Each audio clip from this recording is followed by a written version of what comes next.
In 1891, we get to know more about Rajaraja Cholan because of Venkayya and Hulsh.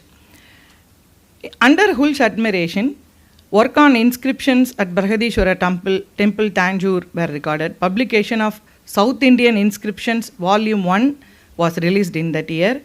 Hulsh's progress reports praises Venkayya in the preface of Volume 1. Mechanical copies of 37 inscriptions made with Venkayya's help, and South Indian Inscriptions Volume 2 Part 1 gets published. Venkayya wrote the introduction revealing the history of Rajarajeshwara temple. Discoveries in Pallava and Chola inscriptions, proficiency in Brahmi, Grantham scripts, Pali, Prakrit and possibly German also helped Venkayya highly in deciphering the inscriptions. The duo goes on exploring more and more inscriptions. This is the Rajaraja Chola inscriptions where now we are able to read, but it was deciphered only in 1891. Before that we didn't have an idea about that. After this, the duo kept on working, and they deciphered so many inscriptions. A stream of publications happened in the 1890s, one after the other. 1892, Volume 2, Part 3, 2 and 3 gets published. South Indian history gets a lot of attention and understanding. And then Madras epigraphy reports were drawn by Venkayya. Significant discoveries like Uttaramallur inscriptions and inscriptions in Krishna and Godavari belt. Uttaramallur, it was Uttaramallur. Then it locally it was Uttaramallur at those days. Oh, okay. Whatever Uttaramerur inscriptions, now we talk about that, the kind of election system they had. It describes about excellent system of administration that was there in that place. Then they both kept on going around Tamil Nadu and other places. He even helped in finding things in Saranath. But imagine there were no roads, and in some places they had to, plague was there when he went to Shimla, and he was having diabetes in spite of all the difficulties. You have to cook your own food in some places. Now, no transport, no air conditioners. It was very hot and humid in the temples. You have to go inside and see in the darkness the inscriptions, and only from eye you can write it down. It is very difficult for us to understand the difficulties they faced, because we are so living in a very comfortable era now. We can travel fast from place to place. But in spite of all that, they have a stream of publications coming one after the other, all because of Shri Venkayya. And then Mamalapuram inscriptions. There are landmark discoveries like the Thiruvalangadu Chappede that is in the Madras Museum now. It was discovered and deciphered by Venkayya. And Rajendra Chola's copper plates with genealogy of Cholas. As I told you, Uttarameru inscriptions. And then in 1906, he gets Rai Bahadur title.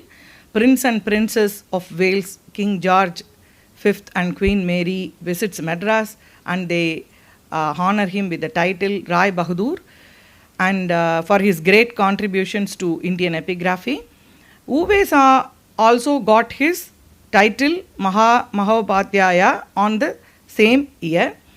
There was interesting correspondence between him and Venkayya. The previous slide, the writings I showed, that was one of the writing was letter from Uve Saminatha Iyer to Venkayya. Mahakavi Bharadiyar, also a contemporary, also writes about Venkayya in his India magazine, lauding him for the discovery of Thiruvalangadu plates, and also presents a Tamil translation of this in his magazine. Then he becomes, in 1908, he becomes the first Indian chief epigraphist, accepts appointment as initially he refuses to accept this position because his interest was in doing more discovery of inscriptions in South India. He was keen to complete the South India inscriptions volume. So he had to move to Shimla, but his mind was keen to work on the South Indian inscriptions volume. In 1911, unfortunately his health starts deteriorating. In the Conference of Orientalists at Shimla, Venkayya's memorandum was read by Ogal officiating DGASI, which recommended the necessity of excavations at Kaveri Patnam in Tanjore district and Tirukkarur in the Cochin state. In spite of his passion is so much that even in the before leaving Shimla, he told that these places have to be excavated and found whatever thing awaited for us. And he was an expert in excavations, and Marshall worked with him at Sarnath also and in other places. Dr. Harris was the physician who was attending to him. He attributes his diabetic condition to the tropical heat. It was interesting to read through his diary because we know what diabetics is. They were trying lot of medicines those times. Something called codeine was given to diabetic patients, and he writes about all that in his diary. And he has difficulties, lot of thirst. He could not travel, and he has to carry water everywhere. It was very difficult for him. In spite of all that, he just continues to do whatever possible in his health condition. He is thankful, he writes this also, for his postings in Shimla and Ooty, because the weather is very kind to his health and he could do little more work on that. But none of it never stopped him from going from one place to another in search of inscriptions. There was no proper transport, like I told you, and they had to cook in some places. And 1912, Venkayya passes away. He has written all his struggles, titled struggles, in his diary. Venkayya writes about reading Bharavi's Kirata Arjuniya. From that he is telling a philosophy. He turns philosophical during his last days. He writes, the poet had already thought of some of the difficulties and struggles which beset human life to this day. He quotes from Bharavi and says, and he contemplates, lot of thoughts goes on his mind, and he questions what is the existence and what he can do, how his life struggles are keeping him away from the work. He explains all that in his diary. And finally he reaches Uttakamanda on 14th September after visiting Delhi. And owing to ill health, he proceeds to Madras on the 4th November 1912. And on November 21st, Venkayya dies after passing his still, what he did, his part 4, volume 2, South India inscriptions, was proofread by Venkayya before he passed away. That is the kind of dedication he had for this work. Some of the accolades I just want to read through before passing on to Ravi Shankar. Hulch dedicated Epigraphica Indica to Venkayya with a full page photograph facing title page. And Samikannu Pillai says, half a dozen scholars combined together could hardly have produced the results which Mr. Venkayya has offered to the scholarly world. J.H. Marshall says, Mr. Venkayya had been in the department for upwards of 25 years from first to last. His life in the archaeological department was one of assiduous labor and devotion to duty, and his work throughout was characterized by sound, reliable scholarship. C.R. Krishnamacharlu, Superintendent of South Indian Epigraphy Madras, says, I cannot claim personal knowledge or contact with Mr. Venkayya's nature and methods of work, but I may transmit to you the opinion handed down to me of his colleagues and assistants that he was a rishi both in nature and temperament and in unflinching devotion to duty and truth, a very great desideratum in a research scholar. In the Journal of Andhra Historical Research Society, he mentions that. And as we saw earlier, Neelakanta Shastri Lords Venkayya. And Venkayya's articles are quoted by several scholars. Rai Bahadur Venkayya and R.D. Banerjee are the only two scholars who stand prominent in the galaxy of Indian researchers of note. And one quote says, this kind of, I don't know, I missed that quote. It's a very rare to see this kind of scholarship in India, I think, which holds even today, true even today. Thank you. I invite Ravi Shankar to introduce the chief guest and the award winner of the day. Thank you.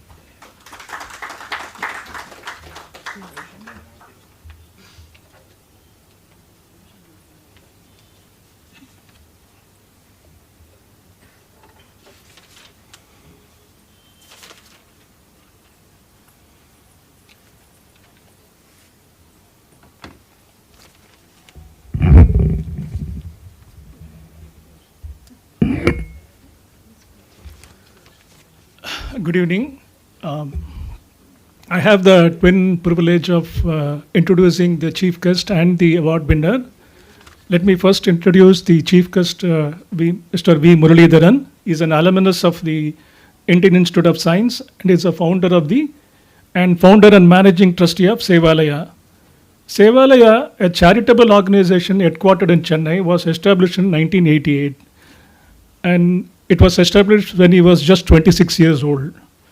It is active in the districts of Chennai, Thiruvallur, Kanchipuram, Chengalpet, Dharmaburi, Mayiladurai, Tenkasi, Tanjavur, Tirunelveli, Nilgiris in Tamil Nadu, in Karnataka and Andhra Pradesh also. It runs a free school, evening tuition center for the rural poor and tribal children, medical centers, mobile medical services, community colleges for skill development of rural youth, organic farming, shelter for dry cows, and homes for orphan and senior citizen. All these services are rendered free of charge without any discrimination based on caste, creed, religion, language, or gender. In 36 years, incidentally, today is the 36th annual day of Sevalaya. In fact, he just finished the annual day celebration and then came straight to our this award function. Sevalaya has transformed 40 plus villages from 100% child labor to 100% literacy through quality education given free of cost, free of charges. 5,000 plus rural children and supporting higher education for 1,800 students. It has housed and shaped the lives of 550 plus orphans, given shelter to 250 plus destitute elders, taken care of 350 plus dry cows, imparted skills and facilitated employment to 5,500 rural youth, delivered healthcare to 350,000 plus poor and needy rural folks, delivered relief, essential item and food to over 3 lakh people affected by natural calamities and the COVID-19 pandemic with the support from donors, individuals, corporates, both national and overseas. To sum up, Sevalaya has touched the lives of more than 8 lakh people in 5 states. But coming back to Mr. Muralidharan, Sevalaya took shape when Muralidharan finished his post-graduation degree from the Indian Institute of Science, Bangalore, and joined Tata Consultancy Services in 1988. His subsequent studies in Gandhian thought from Madurai Kamaraj University enabled him to chart a very clear path for the development of the Sevalaya. He gave up a promising career in software in March 2009 and decided to dedicate all his time, energy, and efforts to reach out to more and more people in need through Sevalaya. Though Sevalaya came into being in May 1988, the seeds were sown and germinated much earlier. As a student, Muralidharan, along with his friends, ran a manuscript magazine which served as a forum to voice his thoughts on social issues and its remedies. Muralidharan and his friends also founded the Vivekananda Association, a voluntary welfare organization providing help to orphanages and blind schools. Muralidharan played a significant role in creating an audio library for a school for the visually challenged in Bangalore when he was a student of the Indian Institute of Science. He also conducted regular weekend classes for children in the slums of Srirampur and Bangalore. What inspired Muralidharan to conceive and implement such a large project? He recalls it was a poem of Mahakavi Bharatiyar titled Vallai Thamarai, which he read at the age of 11, that gave him the inspiration to dedicate himself towards public service, particularly education. Incidentally, in fact, he talks about Bharatiyar poems every day, and it is, I think, about 206th episode, in fact, which he had recorded on Bharatiyar poem today, in fact. And he has also, interestingly, in fact, celebrated Chellammal Bharati's 127th wedding anniversary. In fact, all of us talk only about Bharatiyar. Very few people, in fact, remember Chellammal Bharati. And it was very interesting to our in fact, heart, it was quite poignant to see in his website, okay, there is a mention about it was just about a month ago, isn't it? 27th June. More inspiration was drawn from Mahatma Gandhi's ideology and Swami Vivekananda's philosophy. So apart from Bharatiyar, in fact, he was influenced very heavily by Mahatma Gandhi's ideology and Vivekananda's philosophy. Of course, anything of such an enterprise, social enterprise of such a massive scale, such a huge scale, is not very easy to run. Okay, it's always it's very difficult to balance the both sides of the financial scale.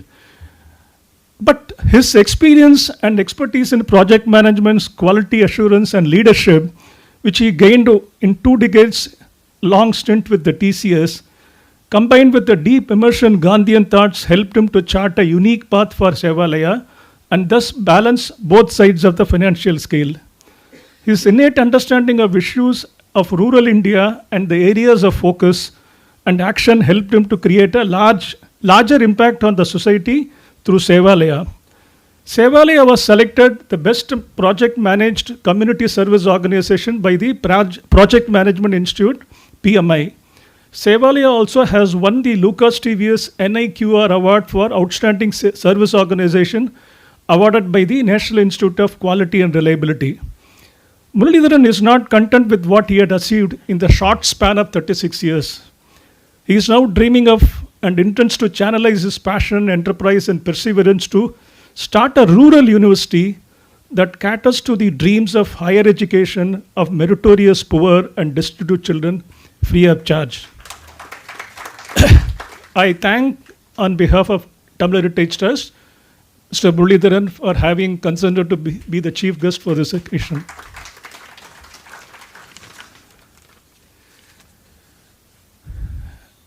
Dr. Vedachalam completed his post-graduation at Madurai Kamaraj University and earned his PhD from the same university in the year 1996 for his study on culture and society in the Pandya country.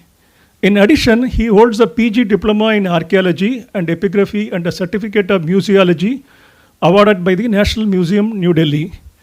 He retired from the Department of Archaeology, Tamil Nadu, after serving for 33 years in various capacities as senior epigraphist, museum curator, and archaeologist. He had been involved in various research works during his tenure in the Department of Archaeology.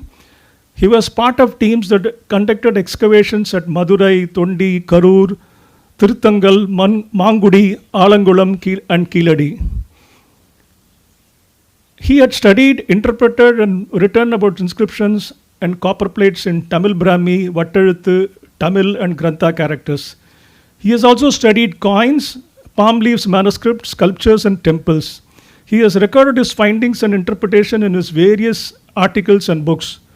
Dr. Vedachalam has authored and co-authored more than 25 books. Some of his books are on display, and if anybody wants to buy, you can buy here.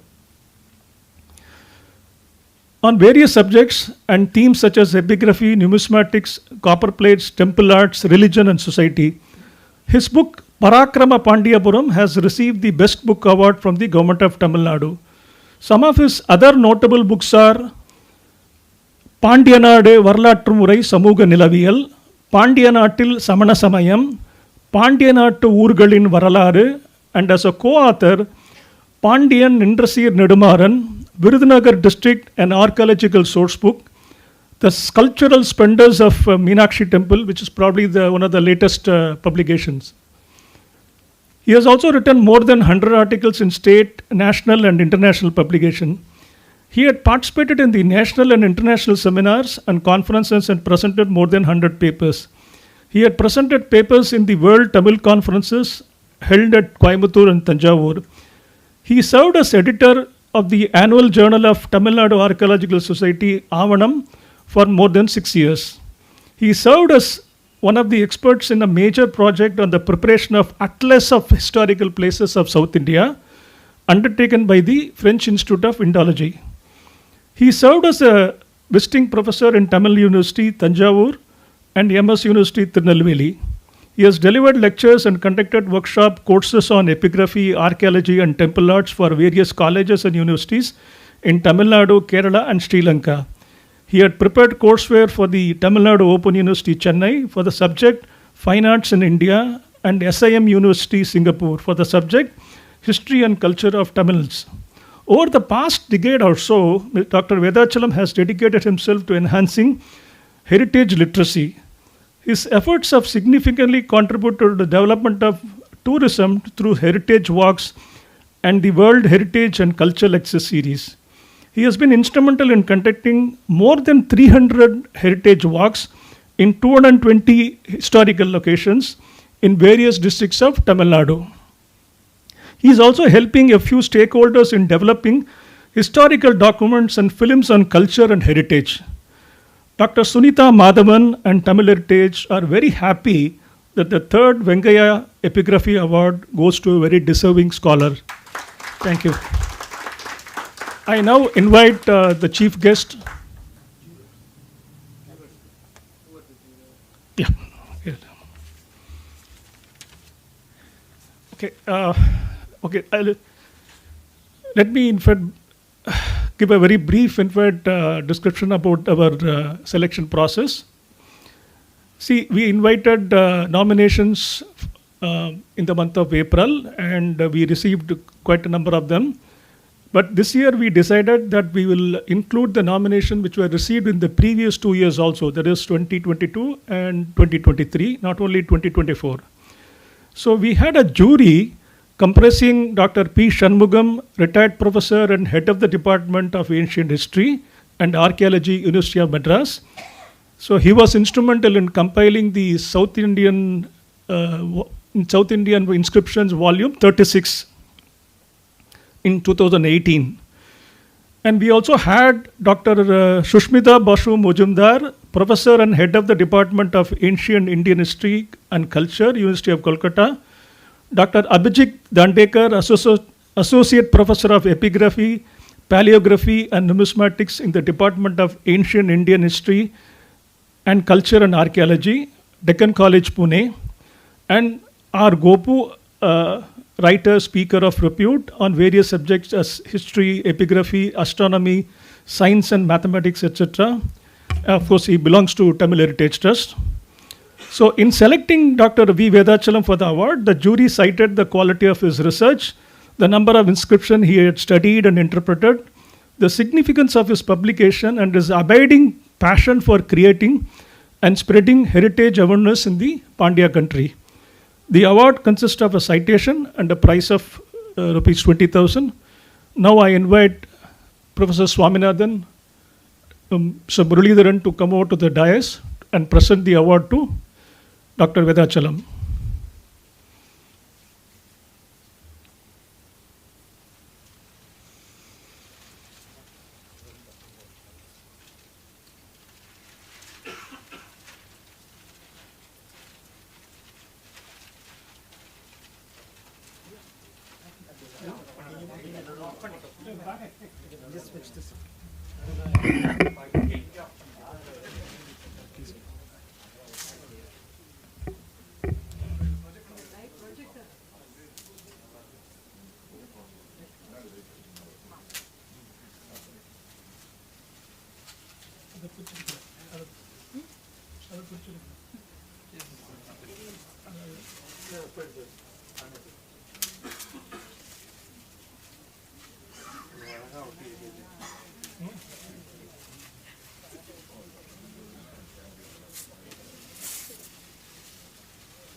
Same citation, but as a இது முதல்ல வாங்கி வச்சிருங்க.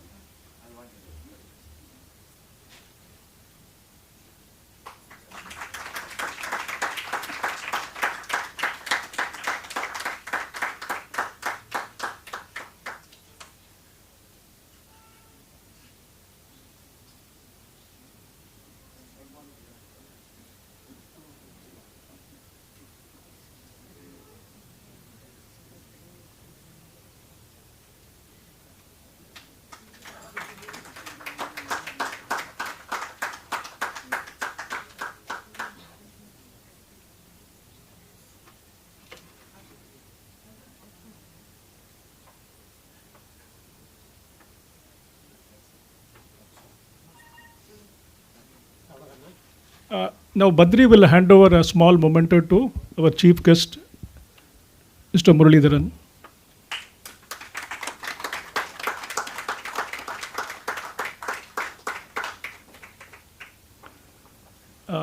Now I invite Mr. Muralidharan to speak a few words.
So தமிழில் பேசலாமா?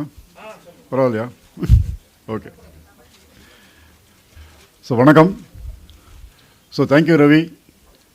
Suddenly I got a mail from Tamil Heritage Trust inviting me to be the chief guest here today. அதுக்கப்புறம் few days back கோப்பு meet பண்ணேன். அப்போ அவர்கிட்ட சொன்னேன், Tamil heritage ட்ரஸ்ட்டில் இந்த மாதிரி வெங்கையா அவார்டு, கிரேட் பர்சனாலிட்டி, ரொம்ப பெரிய பர்சனாலிட்டி பேரில் அவார்டெலாம் செலக்ட் பண்ணுறீங்க. வேதாச்சலம் நிறைய புக்கெல்லாம் எழுதியிருக்காரு, நிறைய ரிசர்ச் பண்ணியிருக்காரு. ஸோ யார் பேரில் அவார்டு கொடுக்கணும், யாருக்கு அவார்டு கொடுக்கணும், எல்லாம் கரெக்டாக பண்ணுறீங்க. இந்த சீஃப் கெஸ்ட்டை கூப்பிட்றது தான் கொஞ்சம் குழப்பிட்டீங்க போல இருக்குன்னு. ஏன்னா இதில் எபிகிராஃபி இந்த மாதிரி விஷயங்கள்லாம் ரொம்ப சம்மந்தமில்லாத ஆள் நான். என்ன ஆச்சு, எதுக்கு என்ன கூப்பிட்டீங்கன்னு கேட்டிருந்தேன். இன்னும் ஒரு கனெக்ஷன் இருக்குது, அது சொல்கிறேன். அஃப்கோர்ஸ் ஒரு கனெக்ஷன் நம்ம அந்த ப்ரெசன்டேஷன்லேயே பார்த்தோம். மகாகவி பாரதியார் அவர் பாராட்டி எழுதியிருக்கார் வெங்காயாவை பற்றி. அதனால் கொஞ்சம் ரொம்ப நாள் பாரதியார் பாரதியார் சொல்லிட்டு இருக்கும்போது பாரதியார் லிங்க் இருந்தால் ஒன்று எங்கேயாவது பிடிச்சிடும் நம்மளை. சேவாலயாவினுடைய ஆக்டிவிட்டீஸ் நிறைய இன்ட்ரோடக்ஷனில் வந்து லிஸ்டட் லாட் ஆஃப் ஆக்டிவிட்டீஸ். இன்னும் நிறைய இருக்குது ஆக்சுவலாக, சிலதெல்லாம் விட்டு போயிருக்கு. அதில் ஒரு முக்கியமான விஷயந்தான் இன்றைக்கி இருக்கிற மீட்டிங்கோட லிங்க் இருக்கிற விஷயம். சேவாலயா மூலமாக நிறைய என்விரான்மெண்ட் ப்ரொடெக்ஷன் ஆக்டிவிட்டீஸ் அதுவும் நிறைய பண்ணுறோம். லாட் ஆஃப் சோலார் லைட்ஸ், நிறைய வில்லேஜஸில் சோலார் லைட்ஸ்லாம் போட்டு கொடுத்துருக்கோம். எங்களுடைய ஓன் கேம்பஸ்லேயே ஒரு 60% பவர் கன்சம்ஷன் இஸ் சோலார். அது தவிர பயோகேஸ் பிளான்ட் அது மாதிரிலாம் பண்ணிட்டுருக்கோம்.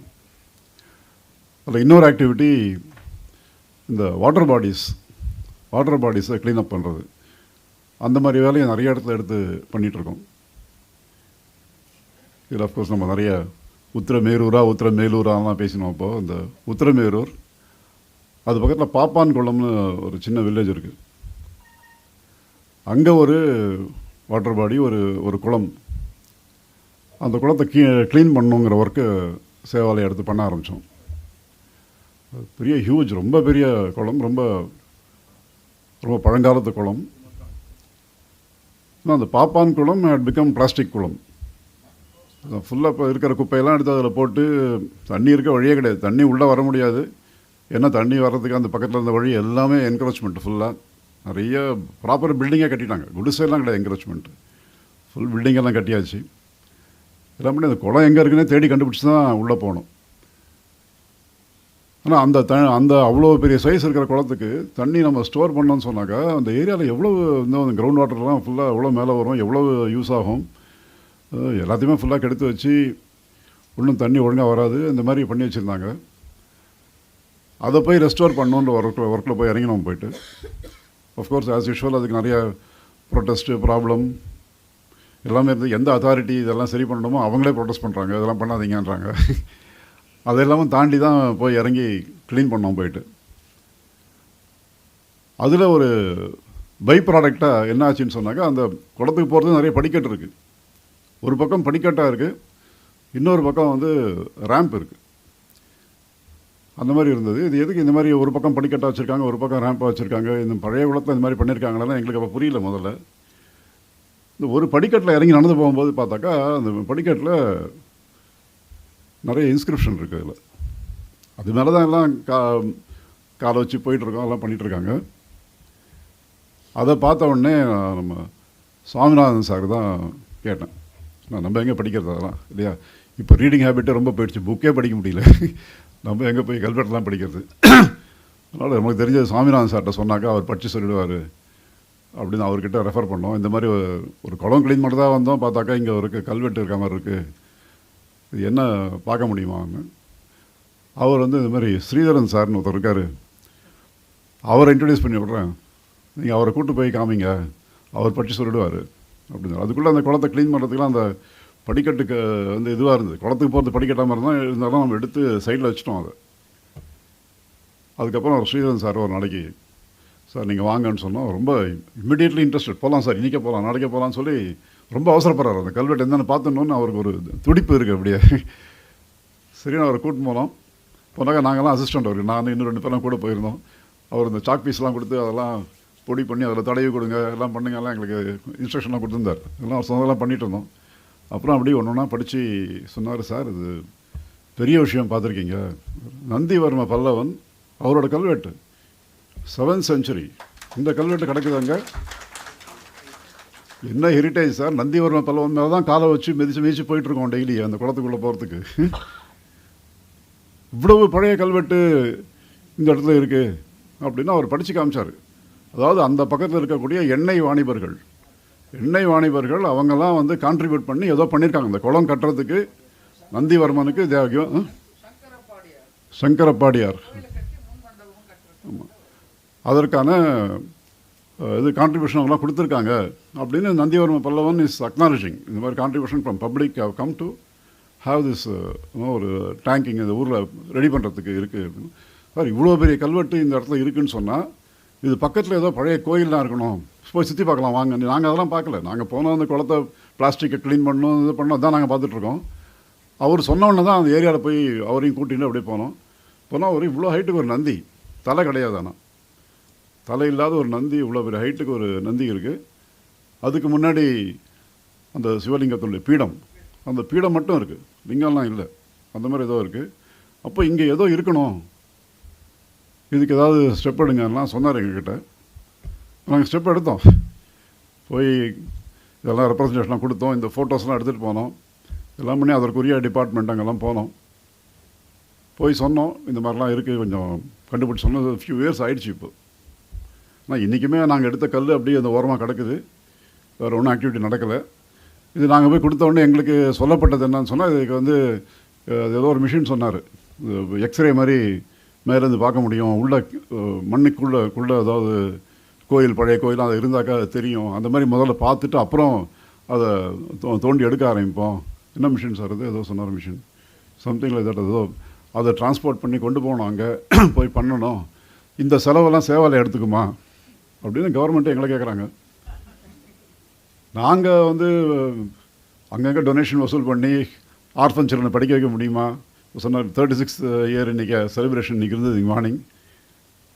8 lakh people we have touchedங்கிறது as of 31st March. So அந்த ஃபைனான்ஷியல் இயரோட அக்கௌண்டிங்கில் சொல்லியிருக்கோம். இன்றைக்கி விட கிராஸ் 10 lakhs ஆல்சோ. ஸோ அது இன்னும் கணக்கெடுப்பாக தெரியும் எங்களுக்கு.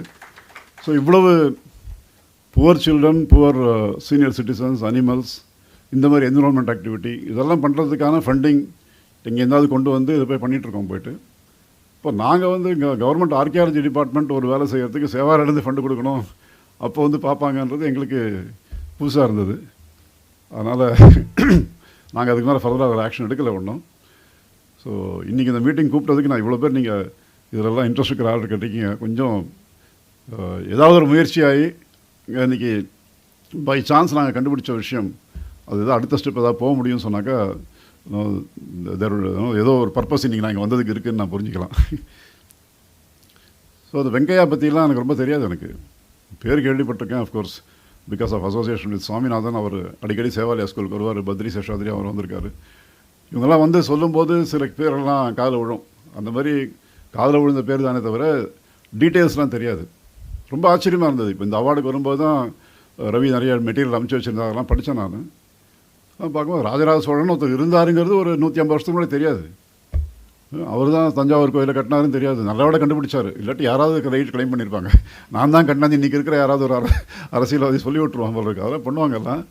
நல்லபடியாக அவர் கல்வெட்டில் இருந்திருக்கு, கண்டுபிடிச்சி ராஜராஜ சோழன் தான் கட்டினார் அப்படிங்கிறத வெங்கையா கண்டுபிடிச்சிருக்காரு. இது நீங்கள் சைட்ஸ் எல்லாமே பார்த்தீங்கன்னா மகாபலிபுரமாக இருந்தாலும் சரி, காஞ்சிபுரமாக இருந்தாலும் சரி, திருவாலங்கடாக இருந்தாலும் சரி, தஞ்சாவூராக இருந்தாலும் சரி, எல்லாத்துலேயும் அவர் தான் போய் எல்லாம் பண்ணியிருக்காரு. போயிட்டு இவ்வளோ விஷயங்கள் இன்றைக்கி நம்ம சொல்கிறதெல்லாமே இவ்வளோ தான் இல்லையா?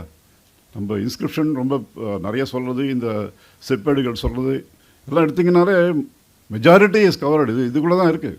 அவர் ஒரு ஆள் பிடிச்சிருக்காரு. பட் என்ன அநியாயமாக இருக்குது இல்லையா? பாரதியாரும் 39 வயசு, விவேகானந்தர் 39 வயசு, எல்லாம் இந்த மாதிரி ரொம்ப ஷார்ட் லிவ்டு அவங்களோட ஏஜ் அந்த தான் இருக்குது. இவர் 48 தான். அவர் வெங்கையா 48 தான் அவரோட ஏஜ். ஸோ 48 வயசுக்குள்ளே இவ்வளவு வேலையை பண்ணிட்டு போயிருக்காருன்னும் போது நிச்சயமாக this is a major award இன்றைக்கி நீங்கள் கொடுத்துருக்கிறது. ஸோ ஒரு பெரிய பர்சனாலிட்டி. திருப்பி அவங்க ஃபேமிலிக்குள்ளே அவங்க கிராண்ட் டாட்டர் அவங்க தான் வந்து ஞாபகம் வச்சுட்டு அவங்க தான் இந்த அவார்டெலாம் இன்ஸ்டியூட் பண்ணுங்கிற மாதிரி தான் இருக்குது. இது பப்ளிக்காக செலிப்ரேட் பண்ணுற மாதிரி தமிழ் ஹெரிட்டேஜ் கொண்டதால் தான் இப்போ இந்த செலிப்ரேஷன் ஒரு வார்த்தை போட்டிருந்தோம் இல்லையா? நம்ம ஹெரிட்டேஜை செலிப்ரேட் பண்ணணும்னு சொல்லி இந்த மாதிரி பீப்புளை தான் செலிப்ரேட் பண்ணணும். ஸோ அந்த மாதிரி அக்கேஷன் இன்றைக்கி நம்ம இந்த அவார்ட் கொடுக்குறதால we are remembering all this personalities. Of course அவர் வெங்கையா வந்து பல்லவா அண்ட் சோழாவில் இருந்தார்னா இவர் இன்றைக்கி அவார்டு ரிசீவ் பண்ண வேதாச்சலம் இவர் ஃபுல்லாக பாண்டியா சைடில் ஃபுல்லாக எல்லாமே எடுத்திருக்காரு. நிறைய புக்ஸ் எழுதியிருக்காரு, நிறைய ரிசர்ச் பண்ணியிருக்காரு. எல்லாம் பண்ணி நிறைய அந்த மீனாட்சி அம்மன் கோயிலில் இருக்கக்கூடிய சிற்பங்கள் பற்றியெல்லாம் நிறைய விஷயங்கள் வெளியே கொண்டு வந்திருக்காருன்னும் போது ஸோ இங்கே சேர சோழ பாண்டியர்களெல்லாம் ஒன்றா சேர ஒரு அவார்டாக இருக்குது இன்றைக்கி. ஸோ இதில் சேவாலயாவுக்கும் ஒரு பங்கு கொடுத்து எங்களையும் இங்கே இன்வைட் பண்ணது ரொம்ப thank you. So thanks a lot for inviting me. ரொம்ப சந்தோஷம் சார் உங்களை அன்றைக்கி சந்தித்தது. உங்களை நான் பார்த்ததில் ஸ்ரீதரன் சார்லாம் அந்த இன்சிடெண்ட்டுக்கு அப்புறம் நல்லா தெரியும் அவரை. அதுக்கப்புறம் ரெகுலர் டச்சில் இருக்கோம் அவரோட. ஸோ நீங்களும் வரணும் சேவாலயக்கு ஒரு வாட்டி வந்து இந்த பாண்டியர்களை பற்றி கொஞ்சம் சொல்லுங்கள் அங்கே. தேங்க்யூ.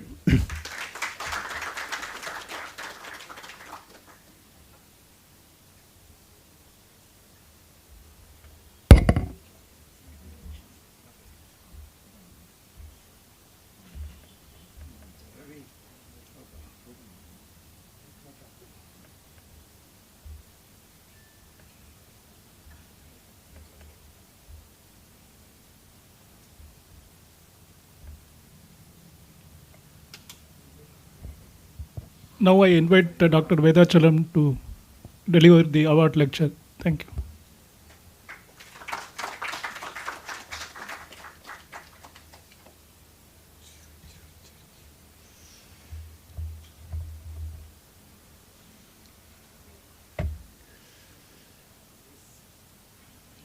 இங்கே கூடியிருக்கின்ற அனைத்து பெருமக்களுக்கும் என்னால் பேரை சொல்ல முடியாது. பேர் சொல்கிறதுனா எனக்கு கொடுத்த டைம் முடிஞ்சு போயிடும். அதனால் என்னுடைய நண்பர்கள், எனக்கு வந்து என்னுடைய சீனியர்ஸாக இருக்கவங்க எல்லா நண்பர்களும் இந்த நேரத்தில் வந்து என்னை கௌரவப்படுத்திய இந்த நேரத்தை உங்களுக்கு எல்லாம் என்னுடைய நன்றியை தெரிவித்துக் கொள்கின்றேன். 1974 டிபார்ட்மெண்ட்டில் நுழைஞ்சேன். 2024 50 வருஷம் ஆயிடுச்சு. இந்த இடத்துல வந்து நிற்கிறதுக்கு எனக்கு 50 ஆண்டுகள் ஆகிவிட்டது. அதை நினச்சி பார்க்குறேன். என்னுடைய ஆர்கியாலஜி வாழ்க்கை சென்னையில் தான் தொடங்கியது. 74 டிபார்ட்மெண்ட்டில் நான் ஸ்டூடெண்ட்டாக வந்து ஜாயின் பண்ணேன். அப்போ வந்து எங்கள் வீட்டில் வந்து அதுக்கு ஆதரவு கொடுக்கல. ஸ்டைஃபன் 125 ரூபா, அதெல்லாம் சொல்லணும். இந்த நேரத்தில் ஹிஸ்டாரிக்கல் அட்லாஸ் பற்றி பேசுகிறத விட எனக்கு கொஞ்சம் என்னுடைய அனுபவங்களை நான் பெற்ற அனுபவங்களை சொல்லணும். 125 ரூபா அன்றைக்கி ஸ்டைஃபன்ட்டு. அன்றைக்கி நான் வந்து ட்ரெயின் ஏறி மதுரை இங்கே சென்னைக்கு வந்தேன். திருவணிக்கல்லியில் 30 ரூபா வாடகை லாட்ஜு. அப்போ மிச்ச பணம் தான் அந்த 30 ரூபா மிச்சம் இருக்க பணத்தில் தான் அந்த திருவள்ளிக்கணியில் நிறையா மெஸ் இருக்கும். காலையில் சாப்பிடுவேன், அப்புறம் ராத்திரி தான் திரும்பி வந்து தான் சாப்பிடுவேன். அந்த வாழ்க்கையை வந்து என்னால் வாழ்க்கையில் மறக்கவே முடியாது. அந்த சென்னையில் ஆரம்பித்த அந்த வாழ்க்கை என்பது என்னுடைய வாழ்க்கையில் ஒரு பெரிய டேர்னிங் பாயிண்ட். எம்ஏ முடிச்சுட்டு என்ன பண்ணுறது அப்படின்னு நினச்ச போது அப்போ எங்களுடைய பேராசிரியர் ஒரு கடிதம் கொடுத்து, நீ இந்த போய் சேர வேண்டிய இடம் அந்த இடம் தான், டிபார்ட்மெண்ட் ஆஃப் ஆர்கியாலஜியில் போய் வேலை பார்க்கணும்னு சொல்லி எங்களுடைய குருன்னு தான் சொல்லணும், டாக்டர் நாகசாமி அவர்கிட்ட லெட்ரு கொடுத்து அனுப்பிச்சார். அப்புறம் அங்கே போய் நான் ஸ்டூடெண்ட்ஸை ஜாயின் பண்ணேன். அந்த ஒரு வருஷமும் நான் நினச்சி பார்க்குறேன். ஒரு வருஷம் நான் இங்கே தான் திருவள்ளிக்கல்லியில் அந்த மவுண்ட் ரோடுக்கு பக்கத்தில் நிறையா தேட்டர்ஸ்லாம் இருந்தது. அப்போ அங்கே தான் வந்து நான் தங்குவேன்.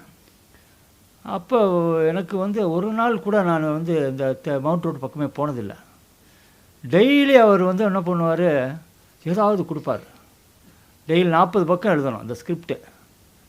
பிராமி, வட்டெழுத்து, கிரந்தம், இதெல்லாம் ஒரு 40 பக்கத்தில் எழுதணும். அதே மாதிரி அவர் வந்து நிறையா கல்வெட்டுகளை பூரா மனப்பாடம் பண்ண சொல்லுவார்.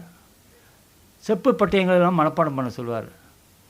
அரசர்களுடைய பட்டியலெல்லாம் மனப்பாடம் பண்ண சொல்லுவார். அவர் வந்து நாங்கள் முதல்ல இந்த இன்ஸ்டியூட் ஆரம்பித்து அது கொஞ்ச நாள். அப்போ வந்து அவர் ரொம்ப அதில் கவனம் செலுத்தினார். டெய்லி அவர் வந்து பார்த்திங்கன்னா எங்களுக்கு அந்த ஒரு 8 பேர் தான் படித்தோம். டெய்லி வந்து மனப்பாடம் பண்ணதை சொல்லுவார்.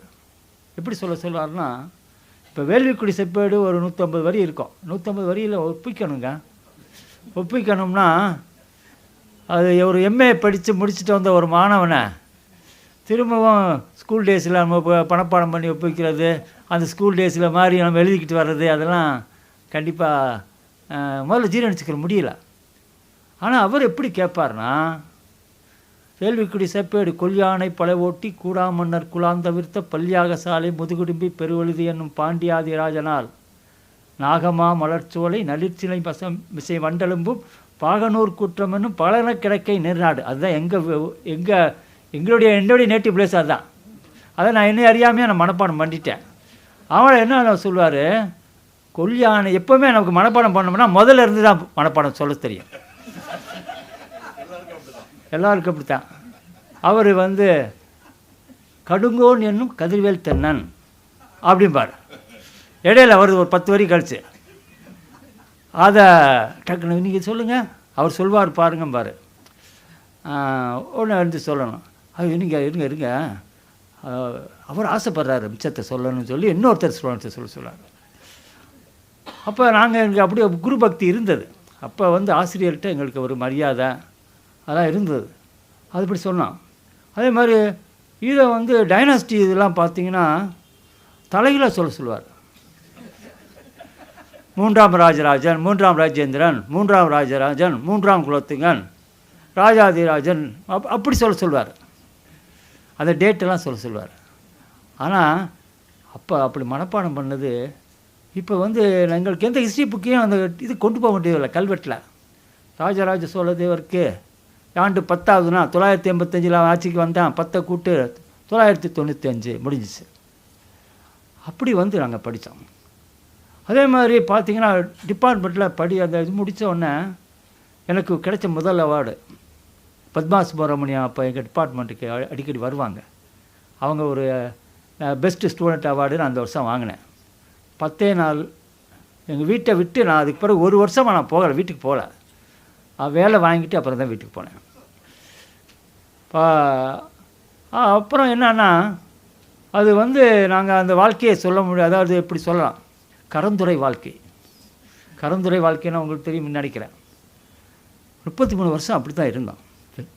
இப்போ பெரும்பாலும் எங்களை பல பேர் கேட்பாங்க, நீங்கள் எங்கே இருந்தீங்க, இப்போ எங்கே படிச்சிருக்கீங்க, இவ்வளோ எழுதியிருக்கீங்களான்னு. இப்போ ரிட்டைர்மெண்ட்டுக்கு பிறகு அப்புறம் அந்த மாதிரி நாங்கள் இருந்தோம். அவர் நாகசாமி என்னன்னா எங்கேயுமே போக முடியாதுங்க, 24 மணி நேரம். அவர் என்ன பண்ணுவார்,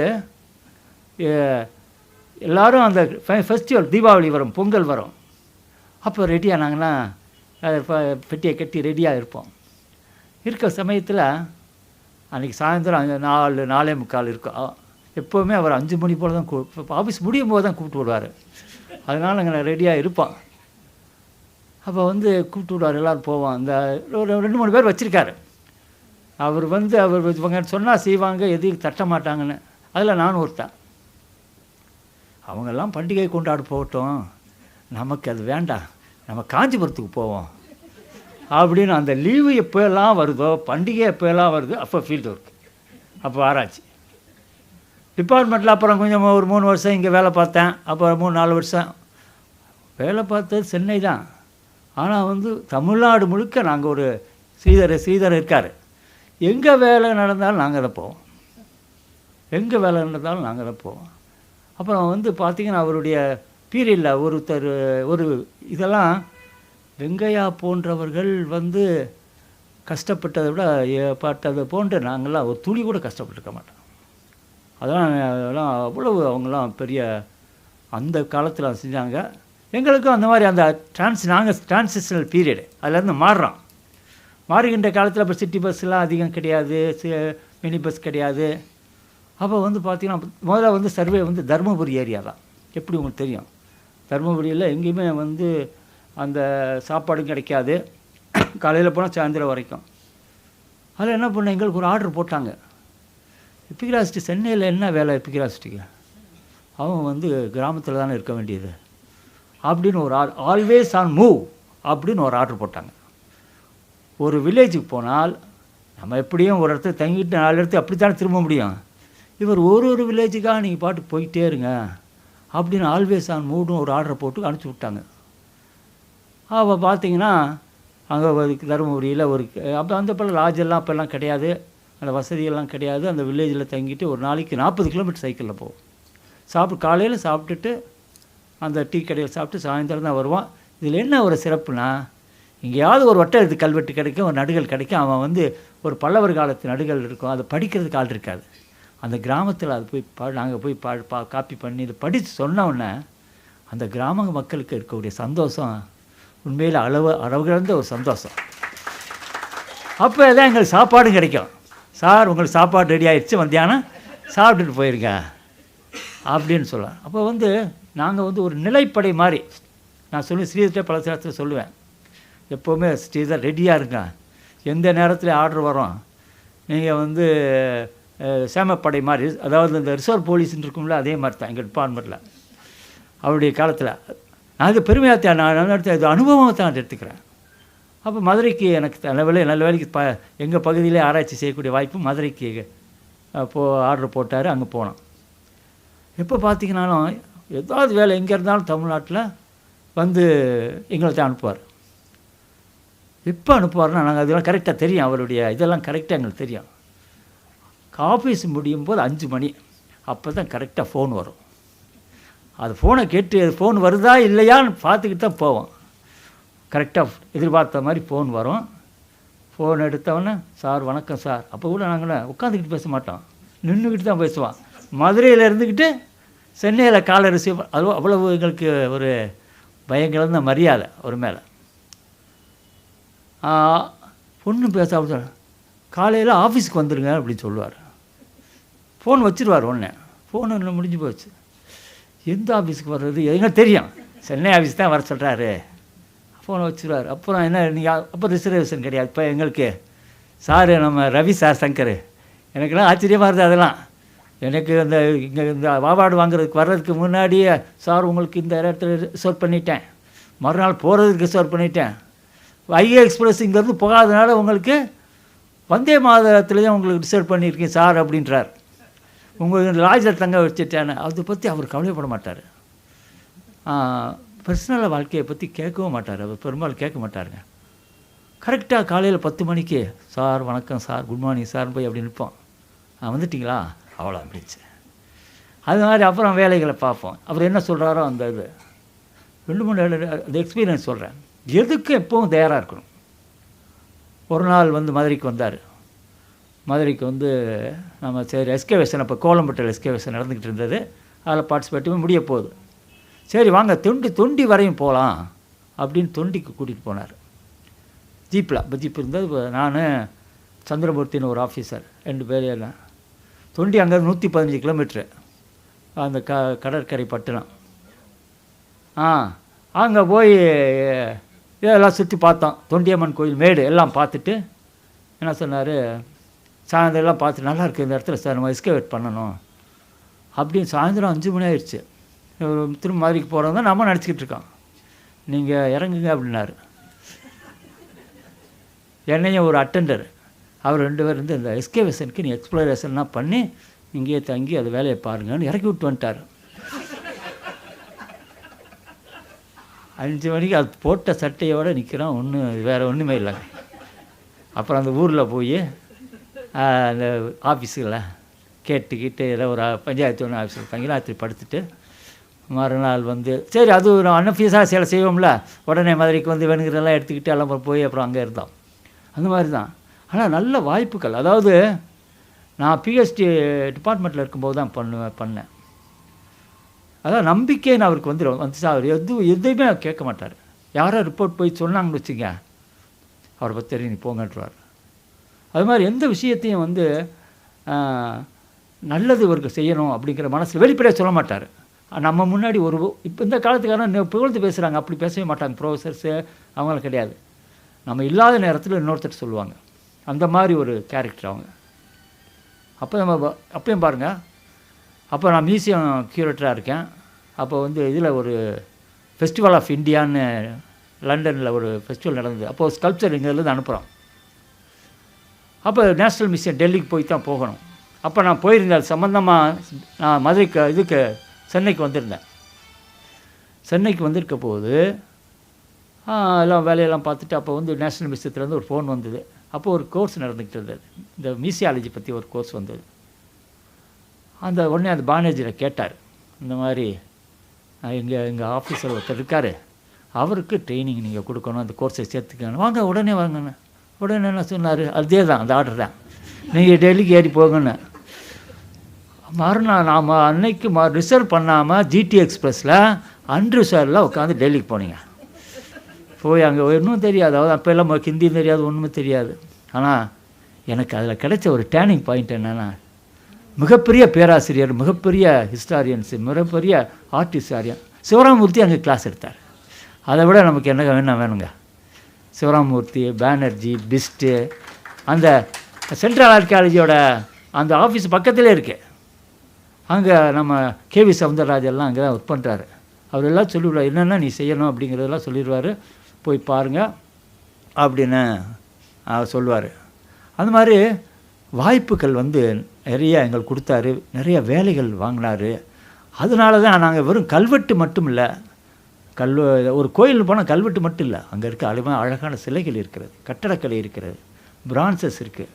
அந்த மாதிரி நிறைய ஒரு ரவுண்டாக எஸ்கேவேஷன் அந்த மாதிரி ட்ரெயினப் பண்ணார். அந்த வாழ்க்கையை என்னுடைய வாழ்க்கையை மறக்கவே முடியாது. அது என்னை உருவாக்குறதுக்கு ஒரு முக்கிய காரணமாக இருந்தது. அதற்கு அடுத்தாப்புல நான் பழகின ஒரு இதில் வந்து ஐராவத மகாதேவன் அவர் வந்து என்னுடைய வாழ்க்கையில் வந்தார். அவர் அந்த ஏர்லி தமிழ் எபிகிராஃபி அந்த புக்கு எழுதி வெளியிடுறதுக்கு முன்னாடி எங்கள் டிபார்ட்மெண்ட்டில் கேட்டாங்க.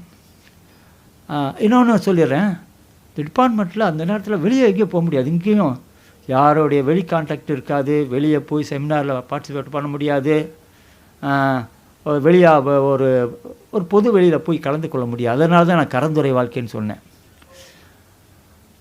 ஆனால் ஒரு தடவை நான் என்ன பண்ணுவேன், நம்மளால் தாங்க முடியாது.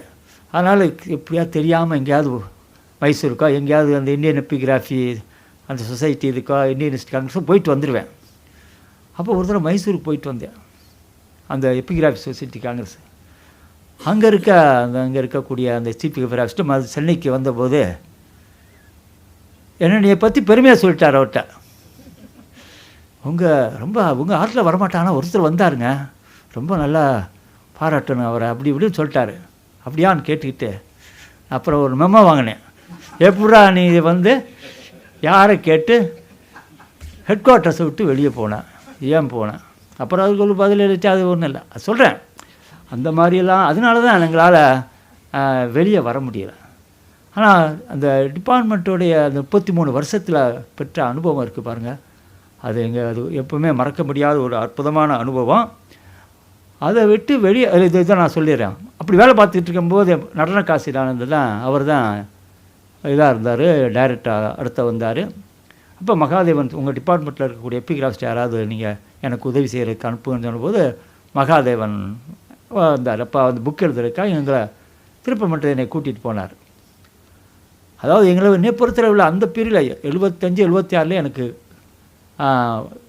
பிராமி படிக்க தெரியும், வட்டெழுத்து தெரியும், அசோகன் பிராமி தெரியும், கிரந்தம் தெரியும், தமிழ் கல்வெட்டுகள், அது ஒன்றும் பிரச்சனையே கிடையாது. இது எனக்கு தெரியும். ஆனால் வெளி உலகத்துக்கு எங்களை பற்றி யாரும் தெரியாது. அப்போ என்ன ஆயிடுதுன்னா, மகாதேவன் வர்றார், வந்து திருப்பரங்குன்றத்துக்கு கூட்டிகிட்டு போனார் அந்த பிராமி சைட்டுக்கு. அதான் ஃபஸ்ட்டு நாங்கள் அவரோட ஒரு 4 வருஷம் கூடயே இருந்தேன். நான் அவங்களுடைய கூடயே இருந்து ஒவ்வொரு எல்லா சைட்டுக்கு போனோம். அப்போ வந்து அதை போனோம், அந்த கல்வெட்டு பார்த்தவொடனே எனக்கு இவர் தான் நேரடிக்கான ஒரு சாமசாமி சார் என்ன எல்லாத்தையும் மனப்பாடம் பண்ணி சொல்லிட்டார்ல, எந்த பிராமி கல்வெட்டு கேட்டாலும் நான் சொல்லிடுவேன், எதை கேட்டாலும் சொல்லி டெக்ஸ்ட் மனப்பாடமாக இருக்கும். உங்களை பார்த்துட்டு பின்னாடி இருக்க கல்வெட்டு டெக்ஸ்ட்டை சொல்லுவேன். இப்போ தஞ்சாவூர் கோயில் போனீங்கன்னு வச்சிங்கன்னா, திருமகள் போல பெருநிலை செல்வி அந்த இருக்கு பாருங்கள், அவனுங்களுக்கு ஒரு முதல் லைனில் இருக்குது, 2ஆம் லைனுக்கு இல்லைன்னா இங்கே அவங்கள பார்த்துட்டு இவங்களை பார்த்து சொல்லுவேன். அப்படி ஒன்றும் போன விறுவிறுன்னு நான் படித்தேன். அவர் கேட்ட கேள்வி அவருக்கு அப்படி இருந்திருக்கு. நம்மளை தவிர வந்து வேறு யாரும் இந்த மாதிரி இந்த தமிழ்நாட்டில் தமிழ் பிராமி அந்த அளவுக்கு படிக்கிறதுக்கு ஆளில் போல் அப்படி நினச்சிட்டார். அவர் கேள்வி கேட்டார், இவ்வளோ அழகாக படிக்கிறீங்களே, இது எப்படி எனக்கு தெரியாமல் போச்சுன்னு சொல்லி அவர் இது பண்ணால் அது பிறகு கூடையே வச்சுக்கிட்டார். நிறையா 4 வருஷம் அவர் கூடையே வச்சுட்டார். அவருக்கு நிறையா நான் தான் ஃபோட்டோகிராஃப் பண்ணுவேன், அந்த இதெல்லாம் பூரா வந்து ஒரு ஃபோட்டோகிராஃப் பண்ணுவேன். அது ஒரு என்னுடைய வாழ்க்கையில் முக்கியமான ஒரு விஷயம். அதுக்காப்புல என்னைய உருவாக்கின ஒரு ஆட்களில் நண்பராகவும் அதே நேரம் குருவாக இருக்கக்கூடியது பேராசிரியர் சுப்பராயல். அவர் தான் இதுக்கு அந்த வெங்கைய நாயுடைய முதல் அந்த அவார்டை வாங்கினதுங்கிற போது, அதுக்கு பிறகு எனக்கு கிடைக்குதுங்கிற போது ரொம்ப மகிழ்ச்சியாக அவருடைய வாழ்க்கையில் நான் வந்து ஒரு 40 வருஷம் அவரோட பழகியிருக்கிறேன். இந்த ஹிஸ்டாரிக்கல் அட்லாஸ் அதை உருவாக்குறதுக்கு நான் அவரோட நிறையா வேலை செஞ்சுருக்கேன். அதுவும் அவரும் வந்து ஒரு முக்கியமான என்னை செதுக்கியவர்களில். ஏன்னா நன்றியோடு அந்த இடத்த சொல்லணும், இவ்வளோ வருஷம் நம்மளை உருவாக்கின அந்த குரு இருக்க பாருங்கள், அந்த குருவை வந்து நம்ம எப்போவுமே மறக்கக்கூடாது. அது வந்து அந்த 3 பேருடைய இதையும் நான் மறக்கவே மாட்டேன். அந்த நாகசாமி பற்றி சொன்னேன், அவர் நம்பிக்கையை அந்த ஒரு தன்னுடைய குரு ஒருத்தர் தன்னுடைய மாணவன் மேலே உள்ள நம்பிக்கையில் வந்து பார்த்திங்கன்னா, நிறைய நேரத்தில் என்னுடைய டிஏபிளில் கவுண்டர் சைன் பண்ணணும் வரும்போது, அவர் சாயந்தரம் வேலையெல்லாம் முடிஞ்ச போகும்போது நாங்கள் பயந்துக்கிட்டே கேட்போம், இருட்டுக்குள்ளே கழுத்து போட்டிருக்காரு, எந்த இடத்துல போடுங்கன்னு சொல்லுவார், அந்த இடத்துல போட்டிருக்காரு. அதே மாதிரி பிஹெச்டிக்கு கூட பெர்மிஷன் வாங்கும்போது தஞ்சாவூரில் 7:30 மணி இருக்கும், இருட்டுக்குள்ளே தான் கழுத்து போட்டார், எந்த இடத்துலன்னு சொல்லுங்கள் அப்படின்னு டக்கு போட்டார். அது மாதிரி அதாவது வேலையும் கட்டி வாங்கினார் ஒருத்தர். அதாவது அந்த வேலையை வாங்குகிற முறை இருக்குது பாருங்க, அவரை விஞ்சினவர் யாருமே கிடையாதுங்க. அற்புதமாக அந்த வேலைகளை வாங்கி எங்களை வந்து நாங்கள் இந்த அளவுக்கு பல்துறையில் ஒரு வித்தகர்னு சொல்ல மாட்டேன், பல்துறையில் அறிந்தவர்களுக்கு ஓரளவு தெரிந்தவர்களாக நாங்கள் உருவாவதற்கு காரணம் அவர் என்பதை மறக்க முடியாது. அப்புறம் டிபார்ட்மெண்ட்டில் ஒர்க் பண்ணதுக்கு பிறகு என்னுடைய லைஃப் ரிட்டையர்ட் ஆயிடுச்சு. எப்போவுமே அரசு வேலை என்பது ஒரு வட்டத்துக்குள்ள வட்டம். அந்த வட்டத்துக்கு விட்டு வெளியே வர முடியாது. அதுக்கு சில விதிகள் இருக்குது. நிறையா நம்ம ராமன் சார்லாம் இருக்கார், PS ராமன்லாம் தெரியும் அவருக்கு. டிபார்ட்மெண்ட்டில் வேலை பார்க்கும்போது நம்ம என்ன செய்யணும் அப்படிங்கிறதுலாம். அப்போ நான் வந்து பேராசிரியர் சுப்பராயல்கிட்ட நான் போய் வருத்தப்பட்டு சொல்லுவேன், என்ன சார் உண்மையை வெளியிட முடியல, எழுத முடியல, நீங்கள் எல்லாத்தையும் குறிப்பெடுத்து வைங்க, எல்லாத்தையும் எழுதி வைங்க, அப்போ ஒரு காலம் வரும் அப்படின்னார். அப்போ நான் என்ன பண்ணேன், சரி ரைட்டு நம்ம அப்படியே செஞ்சுக்கிறோன்னு எல்லாத்தையும் குறிப்பெடுத்து வச்சேன். அதற்கு பிறகு நான் ஃபோட்டோகிராஃப்ஸ்லாம் பண்ணுவேன், என்னால் பண்ணுவேன். அதே ஃபோட்டோகிராஃப்ஸ்லாம் எல்லாம் எடுத்து வச்சுருந்தேன். ரிட்டையர்ட் ஆன பிறகு முதல் வேலையாக நான் செய்ததில் வந்து மொத்தம் 15 புத்தகம் எழுதுனீங்க. ரிட்டையர்ட் ஆன பிறகு 15 புத்தகம் எழுதுறேன். 15 புத்தகத்தையாக வெளியிட்டேன். அப்போ எல்லாருக்கும் ஆச்சரியப்பட்டேன், எங்கேருந்து வச்சுருந்தீங்க இதெல்லாம் கேட்டு வச்சுருந்தீங்களே, எங்கே இருந்தீங்களே? ஏற்கனவே நம்முடைய கருவூலத்தில் இருக்குது, அதை எடுத்து இப்போ தான் விட்டோம். அது அந்த இது வந்து எனக்கு ஒரு வாய்ப்பு கிடைச்சது. அதுக்கு பிறகு ரிட்டையர் ஆன பிறகு நிறையா வாய்ப்பு வந்தது. யூனிவர்சிட்டிக்கு வந்துருங்க, அதுக்கு வந்திருக்கேன். நான் வந்து இனிமேல் நான் எந்த ஒரு துறை இதுக்கு போய் 10 மணிலேருந்து 5 மணி வேலை பார்க்குற அந்த வேலை எதுக்கும் வரமாட்டேன். இனிமேல் நான் தான் ராஜா, நான் தான் மந்திரின்னு சொல்லிட்டு முதல் வேலையாக என்ன பண்ணேன், என்னுடைய கனவு இருந்தது. இந்தியாவில் அப்போ போயிருக்கேன், இருந்தாலும் கூட இந்தியாவில் நூக்கன் காணரா எல்லா சைட்டையும், எல்லா ஹிஸ்டாரிக்கல் சைட்டும் எல்லாத்தையும் பார்க்கணும்னு சொல்லிட்டு ஒரு 3-4 வருஷம் என்னுடைய சொந்த செலவு இந்தியா முழுக்க கம்ப்ளீட்டாக சுற்றி பார்த்தேன். ஃபோட்டோகிராஃப் பண்ணேன், டாக்குமெண்ட் பண்ணேன்.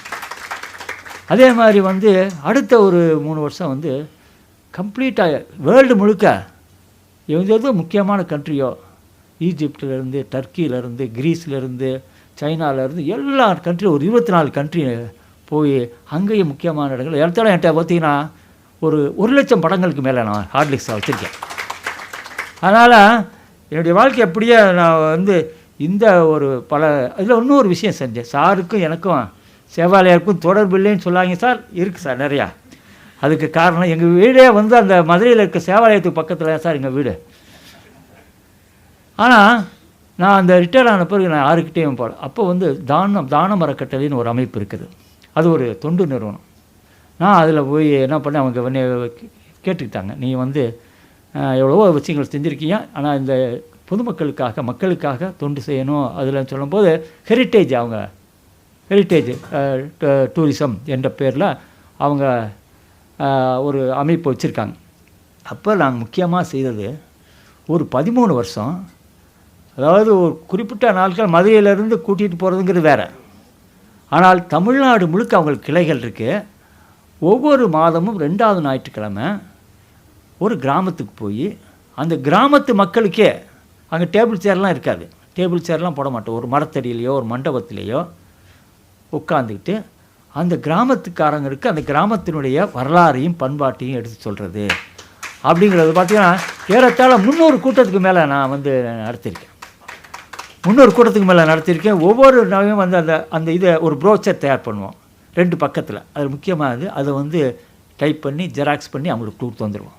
அப்போ யாருக்கு சேரணுமோ, நாம் வந்து நம்முடைய வரலாறை யார் அறிய வேண்டுமோ அவர்களிடத்தில் கொண்டு செல்வது என்பது ரொம்ப முக்கியமான ஒரு விஷயம். அது அந்த விழிப்புணர்வை வந்து பார்த்திங்கன்னா இன்று வரை நான் செய்து கொண்டிருக்கிறேன். அது என்னுடைய லைஃப்பில் வந்து அதே மாதிரி எப்போவுமே தான் கற்ற கல்வியை அடுத்த தலைமுறைக்கு கொண்டு போவது என்பது முக்கியமான ஒரு விஷயம் என்பதை நான் நினச்சிருக்கேன். என்னுடைய சீனியர்ஸை நான் குறிப்பிட விரும்பலை. நிறைய நேரத்தில் என்னை கூப்பிட்டு கண்டிச்சிருக்காங்க. யாராவது ஒருத்தவங்க கல்வெட்டு கொண்டு வந்தால் உடனே யார் எங்கேருந்து கொண்டு வர்றாங்க யாருன்னு தெரியாமல் உடனே படித்து கொடுத்துருவேன். அப்போ தற்செயலாக யாரோ பின்னாடி நின்று கவனிச்சிருக்காங்க. எங்கள் டைரக்டரில் ஒருத்தர், நான் பேர் சொல்ல விரும்பலை, எங்கள் டைரக்டரில் நாகசாமி கிடையாது, பின்னாடி உட்காந்து படித்து சொல்லி கொடுத்து அனுப்பிச்சி விட்டேன் அந்த ஆளுக்கு. அவர் கூப்பிட்டார், இந்த மாதிரிலாம் படித்து கொடுக்குற வேலையை செய்யக்கூடாதுங்க, நாம் வந்து அப்புறம் நமக்கு நம்முடைய இது சோர்ஸ் நம்ம என்ன ஆகுறது அப்படிங்க. நான் சொன்னேன், நாம் அடுத்தவங்களுக்கு கொடுக்கும்போது தான் உண்மையிலே அதில் இருக்க சந்தோஷம் வேறு எதுக்கும் இல்லை. அதுக்கு தான் நம்ம வந்திருக்கோம். மக்களுடைய வரிப்பணத்தில் சம்பளம் வாங்கிட்டு மக்களுடைய வரலாற்றை மக்களுக்கு கொண்டு போய் செய்யாமல் யாருக்கு செய்ய போகிறோம். அதனால் அந்த வேலையை நான் எப்போவுமே செய்வேன். யார் கல்வெட்டு கொடுத்தாலும் செப்பு பட்டயம் கொடுத்தாலும் என் பேரை போட வேணாம்னு நான் சொல்லிடுவேன். என் பேரை நீ போட வேண்டாம், நீங்கள் அந்த மாதிரி நிறையா செய்வேன். அதே மாதிரி மாணவர்களுக்கு நான் இது வரைக்கும் பார்த்தீங்கன்னா ஒரு 50,000 மாணவர்களுக்காக சொல்லி கொடுத்துருப்பேன்.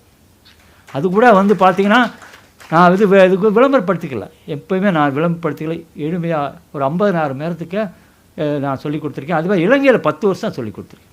இலங்கையில் அதெல்லாம் யாருக்குமே தெரியாது. 10 ஆண்டுகள் அந்த போய் அங்கே வந்து 75 பேர் வருவாங்க. இலங்கையில் எல்லா பகுதிகளுக்கும் போய் அந்த ஸ்கூல் சில்ட்ரன்லேருந்து பிஜி படிக்கிற வரைக்கும் எப்பிகிராஃபி, ஆர்ட் அண்ட் ஆர்கிடெக்சர் கிளாஸ் முழுக்க எடுத்திருக்கேன். அது ஒரு என்னுடைய இதில் வந்து நிறையா மாணவர்கள் எனக்கு உருவாங்கினாங்க. அதுவும் வந்து என் வாழ்க்கையில் செய்த ஒரு முக்கியமானது. இதெல்லாம் சேர்ந்து தான் ஒரு நாள் என்ன ஆகிப்போச்சு, இது இங்கே வர்றதுக்கு காரணமாக இருக்கக்கூடியது ஒன்று வரணும்ல. அந்த நான் ஒரு கடைசியில் ஒரு 2 மாதத்துக்கு ஒரு 3 மாதத்துக்கு முன்னாடி ஆன்லைனில் எப்பிகிராஃபி கோர்ஸ் நடத்துகிறேன். அதாவது தமிழ் பிராமி, அசோகன் பிராமி, வட்டெழுத்து, கிரந்தம், இந்த 4ஐயும் நான் 20 நாள் கிளாஸ் நடத்தேன். டெய்லி 1.5 மணி நேரம். அதில் ஒருத்தர் வந்து சேர்ந்தாங்க. நம்ம பாருங்கள் எப்படி வந்திருக்கு பாருங்கள். சுனிதா மாதவன் அமெரிக்காவிலேருந்து டெய்லி அட்டன் பண்ணுவாங்க. பயங்கர எனக்கு வந்து ஒரு ரொம்ப ரொம்ப ஆர்வமான ஒரு ஸ்டூடெண்ட். 5 வயசில் அந்த வயசில் அவங்க வந்து சேர்ந்தாங்க. நீங்கள் எங்கே இருந்தீங்க, உங்களெல்லாம் எப்படி எங்களுக்கு தெரியாமல் போச்சு அப்படின்னு அவங்க கேட்டுட்டு, அதுக்கு பிறகு தான் அதாவது வெளி உலகத்திற்கு நமக்கு வந்து அதிகம் தெரியறதுக்கு வாய்ப்பு இல்லை. சுனிதா மாதவன் அந்த என்னென்னா அந்த உலகத்தில் என்னென்னா பெரிய பெரிய பேரறிஞர்கள்லாம் இருந்திருக்காங்க, சமூகத்துக்காக தொண்டு செய்தவங்களாம் இருக்காங்க. ஆனால் அந்த அவருடைய தலைமுறைகள் வந்து எப்போவுமே பார்த்திங்கன்னா நிறைய இடத்துல நான் பார்த்துருக்கேன். பேராசிரியர்கள் அவள் காலமான போது, பெரிய அறிஞர்கள் காலமான போது அவருடைய பிள்ளைகள், அவருடைய பேரன்கள், அவருடைய புத்தகங்களெல்லாம் வந்து பழைய புத்தகத்து கடையில் கண்டு போய் போட்டிருக்காங்க, நான் பார்த்துருக்கேன். ஆனால் வந்து இவங்க அந்த மாதிரி இல்லாமல் தன்னுடைய தந்தை மிகப்பெரிய ஒரு கல்வெட்டாய்வு, அவங்கெல்லாம் இல்லைன்னா நாங்களாம் இல்லை. இந்த அவார்டை நான் வாங்குறதுல வந்து 2 விஷயம். நான் அதை விரும்பலை, அதாவது அவார்டு வாங்குறதை விட விரும்புகிறதை விட, ஆனால் வெங்கையா என்ற ஒரு மிகப்பெரிய ஒரு கல்வெட்டு ஆய்வாளர், அவருடைய பேரால் இருக்கக்கூடிய ஒரு அவார்டை வாங்குறதுல நான் மிகப்பெரிய சந்தோஷம் எனக்கு. அதுதான் அங்கே வந்ததுக்கு காரணம். அதுதான் அவர் வந்து மிகப்பெரிய அவங்க பட்ட கஷ்டம்னா வந்து ஏங்க போக்குவரத்து இல்லாத ஒரு காலத்தில், தங்குற இடம் இல்லாத, சாப்பாடு இல்லாத ஒரு காலத்தில் மாட்டு வண்டியில் போய் அந்த கிராமத்தில் தங்கி எப்படியெல்லாம் கஷ்டப்பட்டு அவங்க செய்த ஒர்க்குக்கு இந்த காலத்தில் யாருமே கிடையாது. இந்த காலத்தில் என்ன பண்ணுறாங்க, இந்த காலத்தில் என்னென்ன பண்ணணுன்னு நிறையா ஊருக்கு ஊர் எப்பிகிராஃபிஸ்ட் இருக்காங்க, ஊருக்கு ஊர் வந்து ஆர்கியாலஜிஸ்ட் இருக்காங்க. பேப்பரில் போடுவாங்க, பேப்பரில் வந்து அவங்க ஆர்கியாலஜிஸ்டாக போடுவாங்க. தொல்பொருள் அறிஞர், தொல்லியல் பேரறிஞர், மூத்த கல்வெட்டு ஆய்வாளர். அந்த காலத்தில் கல்வெட்டு ஆய்வாளர்னா டிபார்ட்மெண்ட்டில் இருக்கவங்க தான் ஆய்வாளர், டிபார்ட்மெண்ட்டில் தான் ஆர்கியாலஜிஸ்ட்டு. இப்போ என்ன பண்ணுறாங்க பார்த்தீங்கன்னா 4 வரி, அது ஒரு ஃப்ராக்மெண்ட்ரி இன்ஸ்கிரிப்ஷன், அதை எடுத்து போட்டு பேப்பரில் கண்டுபிடிச்சதாக பேப்பரில் வருது. 4 வரி தான், அதில் எந்த விஷயம் இருக்காது. அப்புறம் இப்போ சமீபத்தில் ஒன்று நடந்தது என்னன்னா, ஏற்கனவே எஸ்ஏ வால்யூமில் இவங்கெல்லாம் கஷ்டப்பட்டு உழைச்சது. நம்ம வெங்கையா போன்றவர்கள் சவுத் இந்தியன் இன்ஸ்கிரிப்ஷனில் அந்த இது இருக்குது பாருங்கள், அந்த கல்வெட்டுடைய படி இருக்குது பாருங்கள், அதை வந்து ஃபோட்டோ போட்டிருக்காங்க. அதை ஒருத்தர் என்ன செய்யணும், படம் எடுத்து பேப்பரில் போட்டு புதுசாக கண்டுபிடிச்ச மாதிரி போட்டு விட்டேன். நான் இந்த விஷயங்களெல்லாம் தலையிட மாட்டேன். வாட்ஸ்அப்பில் எல்லாம் வரேன், என்னால் பொறுக்கவே முடியல. எடுத்து ஃபோட்டோ எடுத்து இந்த வால்யூம் வந்திருக்குப்பா, இந்தாப்பான்னு என் நண்பர்களுக்கு அனுப்பேன். அப்புறம் அந்த ஆள் என்னன்னு அவன் கேட்க முடியுமா கேட்டுட்டான். அந்த மாதிரி இன்றைக்கு வந்து போயிட்டு விழிப்புணர்வு ஏற்பட்டு இருக்கிறது.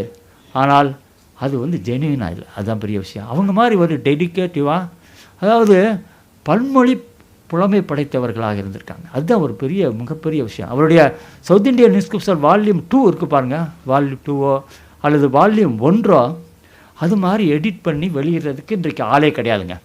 நான் சேலஞ்ச் பண்ணுவேன், அந்த மாதிரி வந்து எடிட் பண்ணி வெளியிடக்கூடிய ஒரு ஆள் கிடையாது. வசதி இல்லாத ஒரு காலத்தில் அவர்கள்லாம் செய்திருக்காங்கன்னா மிகப்பெரிய அவர்கள்ட்ட இருக்க அதை பரிபூர்ண. அவர்கள் வந்து இந்த சின்ன வயசில் போனதுக்கு காரணம் அது ஒன்று, வசதி இல்லாத காலத்தில் வேலை செஞ்சு அவருடைய வாழ்க்கையை இதுக்காக தியாகம் பண்ணவங்க. அதனால் வெங்கையா போன்ற பேரறிஞர் பேரில் இருக்கக்கூடிய அவரோட கம்பேர் பண்ணும்போது நாங்கள் வந்து ஒரு கால் தூசி கூட பெற மாட்டோம். அந்த அவர் பேரில் அவனுக்கு இருக்கக்கூடிய ஒரு விஷயத்தை நான் அவர் பேரில் ஒரு அவார்டு வாங்குறேன்னா மிகப்பெரிய சந்தோஷம். அதற்கு முக்கிய காரணம் சுனிதா மாதவன் அவர்களுக்கு நன்றி. அதுக்கு அடுத்தாப்புல தமிழ் மரபு அறக்கட்டளை, அது ஏதாவது அவங்க நினச்சதை அழகாக இவங்க வந்து அதை அந்த விஷயத்தை வந்து அமல்படுத்துகிறாங்கள்ல. தமிழ் மரபு கட்டளை அதை அழகாக அதை வந்து அரேஞ்ச் பண்ணி இந்த அளவுக்கு ஒரு மேடையை அமைச்சு நிறைய முக்கியமாக, அதாவது நான் பெருங்கூட்டத்தை ஒருவர் எதிர்பார்க்கல, ஆனால் முக்கியமானவர்கள் எல்லாருமே முக்கியமானவர்கள் இந்த கூட்டத்தில் வந்து அவங்களை கூட்டி இந்த அவார்டை நீங்கள் கொடுத்துருக்கீங்கன்னா அது தமிழ் மரபு அறக்கட்டளைக்கு என்னுடைய மனமார்ந்த நன்றியை நான் தெரிவித்துக் கொள்கிறேன். அப்புறம் இந்த மாதிரி நிறைய விஷயங்கள் நான் வந்து பெருமையாக சொல்லிக்கல, நிறையா விஷயங்கள் நான் கண்டுபிடிச்சிருக்கேன். பிராமி கல்வெட்டுக்களை 4 கல்வெட்டு கண்டுபிடிச்சிருக்கேன். வட்டெழுத்து கல்வெட்டுக்களை எத்தனையோ நிறைய கல்வெட்டுக்களை கண்டுபிடிச்சிருக்கேன். தமிழ் கல்வெட்டுக்கு அளவே கிடையாது. நிறையா கல்வெட்டுக்களை நான் கண்டறிந்திருக்கிறேன். அவங்களுக்கு இல்லாத வசதி எனக்கு இருந்தது. முதல்ல சைக்கிள் நடந்து போனேன், அப்புறம் சைக்கிளில் போனேன், அப்புறம் பைக்கில் போனேன். பைக்கில் போய் தான் ஒரு நாள் வந்து கீழே ஆக்சிடெண்ட் ஆகி இந்த கால் 2ஆக உடஞ்சி போச்சு 96. என்னுடைய வலது கால் 2ஆக உடஞ்சி போச்சு. இப்போ அதுக்கு தெரியாது, ஊனமுற்ற ஒரு லிஸ்ட்டில் நானும் ஒரு ஆள். ஆனால் வந்து 96 கீழே விழுந்து உடஞ்சி போச்சு கால். அது வந்து ஒரு வேலையை செஞ்சதுனால சம்மர் கோர்ஸ்னு ஒரு கோர்ஸ் நடத்துவோம் 15 நாள் டீச்சர்ஸுக்கு. அப்போ ஆளே கிடையாது, நானும் இன்னொரு நண்பர் தான். காலையில் ஆரம்பித்து சாயந்தரம் வரைக்கும் கிளாஸ் எடுக்கிறோம் 10 நாள். அப்புறம் ஒரு வாரம் தமிழ்நாடு முழுக்க கண் முடித்து சுற்றி காமிக்கிற வேலை, அந்த மாதிரி வேலையை செஞ்சுட்டு அப்புறம் கிளம்பி வரும்போது பைக்கில் தூங்கி போய் மரத்தில் அடித்து கால் 2ஆக உடஞ்சி அப்புறம் விழுகும்போது நான் ஒன்று நினச்சேன், நமக்கு ஓய்வு கிடச்சிச்சு. எதுக்கு என்ன ஓய்வு கிடச்சிச்சின்னு கேளுங்க. ஆகா, நம்ம வந்து இப்படி அலைஞ்சிக்கிட்டே நமக்கு எழுதுறதுக்கு நேரம் இல்லையே, நம்ம எழுதுவோம், அதுக்கு ஒரு வாய்ப்பு கிடச்சிச்சின்னு நான் அப்போ நினச்சேன். அப்போ நிறைய நண்பர்கள் நினச்சாங்க இதோட முடிஞ்சு போச்சு இவருடைய வாழ்க்கைன்னு. ஆனால் நான் வந்து அதுலேயும் நான் பார்த்திங்கன்னா அதில் ஃபிசியோதெரப்பி அதுக்கு இதெல்லாம் பண்ணி அந்த நேரத்தில் ஒரு புக் எழுதி முடித்தேன். அந்த இடத்துல நான் புக் எழுதி முடித்து அந்த வெளியே வரும்போது அப்போ என்ன பார்த்திங்கன்னா அந்த கால் ஒடிஞ்சு போன நேரத்தில் தான் எனக்கு பிஹெச்டிக்கு வைவா வந்துச்சு பாருங்கள். அதாவது சோதனைகள் இப்படி வரும். அந்த வைவா வரும்போது எனக்கு வேல்யூ பண்ண அந்த பேராசிரியர் இருக்கார் பாருங்கள், அவங்க அந்த 3 பேர் போனோம். 3 பேர் என்ன எழுதியிருக்காங்க, இவர் வைவா வைக்க வேணான்னு எழுதி. அது ஒரு காலம் இருக்குது. ஆனால் என்னுடைய கைடு என்ன சொல்கிறாரு, இல்லை யாராவது என்னமோ சொல்லுவாங்க, நீங்கள் வந்துட்டு போயிருக்கோம்னு. அப்போ வந்து என்ன பண்ணேன், என்ன செய்கிறது, ஒரு ஆம்புலன்ஸில் என் நண்பர்கள்லாம் ஏற்றி படுக்க வச்சு ஆம்புலன்ஸில் அந்த டிபார்ட்மெண்ட்டுக்கு ஏற்றாப்பில் போய் கொஞ்சம் நேரம் நிற்க வச்சுட்டு சரி நீங்கள் போங்கன்ட்டாங்க. கேள்வி அவங்க ஏதாவது அந்த வைவாவில் கேட்பாங்க, அதாவது அந்த இவரை ஏதாவது கேள்வி கேட்கலாமா அல்லது இவர் வைவா வைக்கலாமா, ரெண்டுமே இல்லை.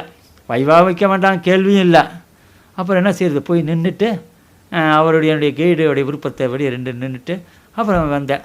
அப்படித்தான் நான் பிஹெச்டி வாங்கினேன். அதனால் இதெல்லாம் நான் இவ்வளவோ கடைகளை கடந்து வந்தாலும் கூட ஏன்னா இதில் ஒரு சந்தோஷம் இருக்கிறது, மகிழ்ச்சி இருக்கிறது. அதனால் இந்த இது வந்து என்னுடைய வாழ்க்கையில் நடந்ததுன்னா நிறைய விஷயங்கள் இருக்கிறது, அதை வந்து மறக்க முடியாது. இதே வந்து நல்லா எழுதலாம், நிறைய அனுபவங்களை இந்த தொல்லியல் ஆய்வாளனுடைய இந்த அனுபவங்கள் வந்து கண்டிப்பாக எதிர்காலத்தில் வர்றவங்களுக்கு கண்டிப்பாக பயன்படும். நிறைய இடங்களில் வந்து கஷ்டப்பட்டு நாங்கள் இப்போ ஸ்ரீதர் நானுமே கரூர் எஸ்கேவேஷனில், மாங்குடி எஸ்கேவேஷன்லாம் ஒன்றா இருந்து அவங்க கங்கையோட சோழபுரம் எஸ்கேவேஷன்லாம் இருந்தாங்க. அதனால் இதெல்லாம் மறக்க முடியாத ஒரு அனுபவம். இந்த அனுபவத்திற்கும் இந்த உழைப்புக்கும் கிடைச்ச ஒரு அங்கீகாரம் தான் இந்த தமிழ் மரபை அறக்கட்டளை வழங்கக்கூடிய இந்த அவார்டு என்று நான் நினைக்கிறேன். இந்த விஷயத்தோடு நான் சுருக்கமாக எனக்கு டைட்டில் ஒன்று கொடுத்துருக்காங்க. அந்த ஸ்க்ரீனை கொஞ்சம் ஆன் பண்ணி விடுங்க, அதை நான் அதையும் செய்யணும்.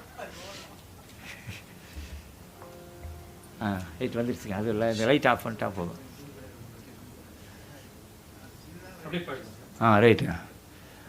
அதாவது ஒருத்தர் சொன்னேன், நான் ரொம்ப ஒரு சில சமயம் பார்த்தீங்கன்னா மதுரையிலேருந்து கருப்புக்கோட்டையில் வீடு, எங்கள் வீட்டுக்காரம்மா அங்கே இருந்தாங்க. அதையும் சொல்லிடணும்ல, எல்லாத்துக்கும் இவ்வளவு தூரம் நம்ம பெருமைப்பட்டதுக்கும் இவ்வளவு தூரம் சிறப்பு பெற்றதுக்கும் எங்கள் வீட்டுக்காரம்மா இல்லைன்னா கண்டிப்பாக நான் எதையும் செய்ய முடியாது. அது பெண்கள், வீட்டில் இருக்க பெண்கள் இருக்குது பாருங்கள், எப்பவும் தொல்லியல் ஆய்வாளனுடைய வீட்டுக்காரமாக ரொம்ப கஷ்டப்படணும்.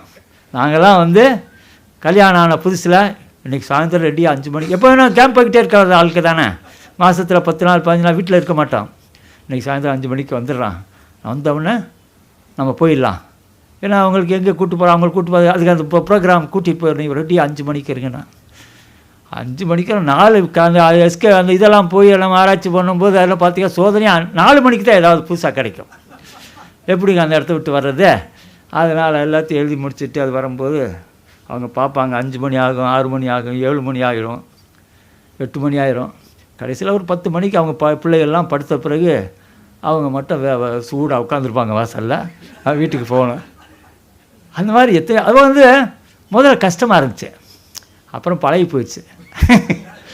அவ்வளோ இவர் இப்போ இப்படி தான் இருப்பார். அப்புறம் அந்த மாதிரி அதை வந்து அது ரொம்பவுமே உண்மையில் சொல்கிறேன். வீட்டில் இருக்கக்கூடிய எனக்கு கிடைத்த பாக்கியங்கள் அதுவும் ஒன்று. எந்த இதையும் விஷயத்தையும் கேட்க மாட்டான். அவருக்கு நம்பிக்கை கூட இருக்கவங்க 10 நாள் 15 நாள் எங்கேயோ போகிறாரு இவர் எப்படிங்க அப்படிலாம் கேட்பாங்க. அது நம்பிக்கை, அந்த நம்பிக்கை இருந்தது அவங்கள்ட்ட இருந்தது. எந்த விஷயத்தையும் வந்து அவங்க வந்து இன்றைக்கு வரைக்கும் வந்து எதையும் இது பண்ணுறது கிடையாது. எனக்கு எல்லா உதவியும் செஞ்சு இந்த அளவுக்கு நிற்கிறேன்னு சொன்னால் அதுக்கு வந்து என்னுடைய குடும்பத்தை சேர்ந்த நான் குறிப்பாக அந்த என்னுடைய மனைவியை கண்டிப்பாக அவருக்கு தேங்க்ஸ் சொல்லணுமில்லைங்க. நன்றியா, கண்டிப்பாக மனைவிக்கு கண்டிப்பாக சொல்லணும், மனைவிக்கு சொல்லணும். அவங்க இல்லை நான் இல்லை, அது ஒன்று விஷயம் தான். அது முக்கியமான ஒரு விஷயத்தை சொல்லணும். பொதுவாக நாங்கள் எப்போவுமே சொல்கிறேன், பழைய காலத்து ஆட்கள் தான் நாங்களாம். அதிகமாக பேசிக்கிற மாட்டோம், வீட்டில் தான் இருப்போம். இருந்தாலும் கூட அவங்க அது பாட்டுக்கு அவங்க நடக்கும். அவங்களுடைய பிறந்த நாளோ என்னுடைய பிறந்த நாளோ பற்றி நாங்கள் கவலைப்படுறது கிடையாது. அவங்க பிறந்த நாள் வரும்போது எனக்கு தெரியாது. எனக்கு சுந்தரபாண்டியனுடைய டேட் தெரியுங்க. அவன் எப்போ ஆட்சி செஞ்சான்? 1216 1238 வரைக்கும் ஆட்சி செய்தான். ராஜராஜன் 985 1014 வரையும் ஆட்சி செய்தான்னா தெரியும், கண்டிப்பாக தெரியும். எந்த டேட்டையும் கிட்ட சொல்லிடுவேன், அசோகன்லேருந்து எல்லாத்தையும் சொல்லிடுவேன். ஆனால் வீட்டுக்காரம்மாவுடைய பிறந்த நாள் தெரியாது, அதுவும் பிரச்சனை. ஆனால் அது வந்து அன்றைக்கி ஏதோ ஒன்று அவங்க பார்த்தீங்கன்னா நல்லா கீழே குளிச்சுட்டு புது சிலையை கட்டிகிட்டு இருப்பாங்க. அது அன்றைக்கி கேட்கலாமா? நீங்கள் கேட்டால் போச்சு, இது கூட தெரியல. அந்த மாதிரி வாழ்க்கையை ஓடிச்சு. அதனால் தொல்லியல் ஆய்வாளருக்கு நிறையா சோதனைகள் இருக்குது. அவர் மகாதேவன் சொல்லுவார், எங்களுடைய அவருக்கு குரு ஒருத்தர் இருக்கார், அவர் பேர் சொல்லக்கூடாது. அவர் சொல்வார், வீட்டுக்கு நம்ம இப்போ தேடி போகிறோம்ல ஆர்கியாலஜி வீட்டுக்கு போகும்போது காலையில் போய் நம்ம அவர் பார்த்துடணும்னு அவர் சொன்ன சொல்லு இன்றைக்கும் என் கண்ணில் காதில் கேட்டுக்கிட்டே இருக்கு. போய் நின்னோன்னா இவங்க தான் வரவேற்பாங்க முதல்ல. ஆனால் பார்த்துருவாங்க. பார்த்துட்டு வீட்டில் நம்மளுக்கு சத்தம் கேட்குற மாதிரி அவங்க காதில் கேட்குற மாதிரி காலங்காத்தாலே வந்துட்டாங்க. அவள் அதுக்கு பிறகு நான் சொல்ல வேண்டிய அவசியம் இல்லை. அப்புறம் அதை கேட்டுட்டு நம்ம அங்கே நிற்க முடியுமா? அதனால் பேசாமல் போயிடும் அப்படி சொல்லுவார். அந்த மாதிரிலாம் இருக்காங்க. அந்த மாதிரி இருக்க ஒரு உலகத்தில் எங்களுக்கு கிடைச்ச ஆர்கியாலஜிஸ்ட் கிடைச்ச ஒரு பாக்கியம், நல்ல அற்புதமான மனைவியர். ராமனுடைய ஸ்ரீராமனுடைய வீட்டுக்காரமாக அதே மாதிரி தான். அவர் வாட்டுக்கு அலையக்கூடிய ஒரு ஆள். அவங்க வீட்டுக்காரமாக எதையுமே பார்க்க மாட்டாங்க. அதனால் நிறைய ஆர்கியாலஜிஸ்ட்டுக்கு அவருடைய வாழ்க்கை நல்லா இருக்குன்னா அந்த குடும்பத்தில் இருக்க இல்லத்தரசிகளுடைய அந்த பொறுமையும் அவர்கள் தியாகம் தான் இதாக இருக்குன்னு சொல்லி இந்த விஷயத்தை நான் கொஞ்ச நேரத்தில் சொல்லிடுறேன். சார் ரவி என்ன எவ்வளோ நேரம் சொல்லிடுறேன், நான் 10 நிமிஷத்தில் கூட முடிச்சிருவேன். போகிறோம். எனக்கு இது சொல்கிறேன், அதாவது இந்த சப்ஜெக்ட் படித்து இந்த 30 வருஷமாக நான் வாழ்க்கையில் உழைச்சி இந்த புத்தகத்தை உருவாக்கினேன். இந்த பாண்டி நாட்டு வரலாற்று முறை சமூக நிலவியல், இதை நீங்கள் வாங்காட்டினா கூட இப்படி பிரட்டி பார்த்துருங்க. பின்னாடி எவ்வளோ கஷ்டப்பட்டிருக்கேன். இந்த 2500 கிராமங்களுக்கு மேலே நேரடியாக ஃபிசிக்கலாக, அதாவது மேப்பை பார்த்து எடுக்கிறது வேறு. நீங்கள் இப்போ தமிழ்நாட்டில் பாண்டி நாடுன்னு வச்சுக்கலாம், புதுக்கோட்டைக்கு தைக்கா இப்போ எந்த டிஸ்ட்ரிக்ட்டுன்னு சொல்லணும், புதுக்கோட்டை ராம்நாடு அப்படின்னு நிறையா டிஸ்ட்ரிக்ட்டுக்கு சொல்லணும், அதுக்குள்ளே டாலுக்கு சொல்லணும். என்னையை பொறுத்தளவில் அந்த ஊர் பழைய பேர் என்ன, மாறின பேர் என்ன, எந்த நாட்டில் இருக்குது அப்படின்னு என்னால் தெளிவாக எப்போ கேட்டாலும் சொல்ல. இது பாகனூர் குற்றம்னா சோழவந்தான் பகுதி, அதே மாதிரி வந்து திருத்தியூர் முட்டம்னா அது திருக்கோஷ்டியூர் பக்கத்தில் அப்படின்னு கிளியராக நான் சொல்லிடுவேன். அது மாதிரி வந்து ஒரு 30 ஆண்டுகள் உழைத்து இந்த இது முதல் தமிழில் இந்த மாதிரி ஒரு புத்தகம் வந்திருக்கு. அதாவது பாண்டி நாட்டு வரலாற்று முறை சமூக நிலவியல் என்ற முறையில், அதாவது ஹிஸ்டாரிக்கல் அண்ட் சோசியல் ஜியாகிரஃபி அப்படிங்கிற முறையில் இதுதான் வந்து ரொம்ப முக்கியமான ஒரு ஆய்வாக எனக்கு தெரியுது. இதில் அதாவது தமிழ்நாட்டில் சோழ நாடு, சேர நாடு, பாண்டி நாடுன்னு பெரிய பெரிய நாடுகள் இருக்கின்றன.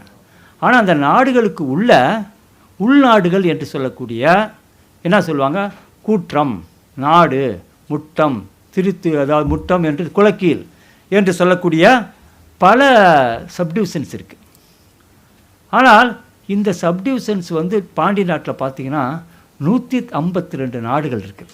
சின்ன சின்ன பண்ணி டால்குன்ஸ் மாதிரி 150. இதுதான் இது என்ன நினச்சா முதல்ல இது அரசர்களால் உருவாக்கப்பட்ட ஒரு டெரிட்டோரியல் டிவிஷன் என்று சொன்னாங்க.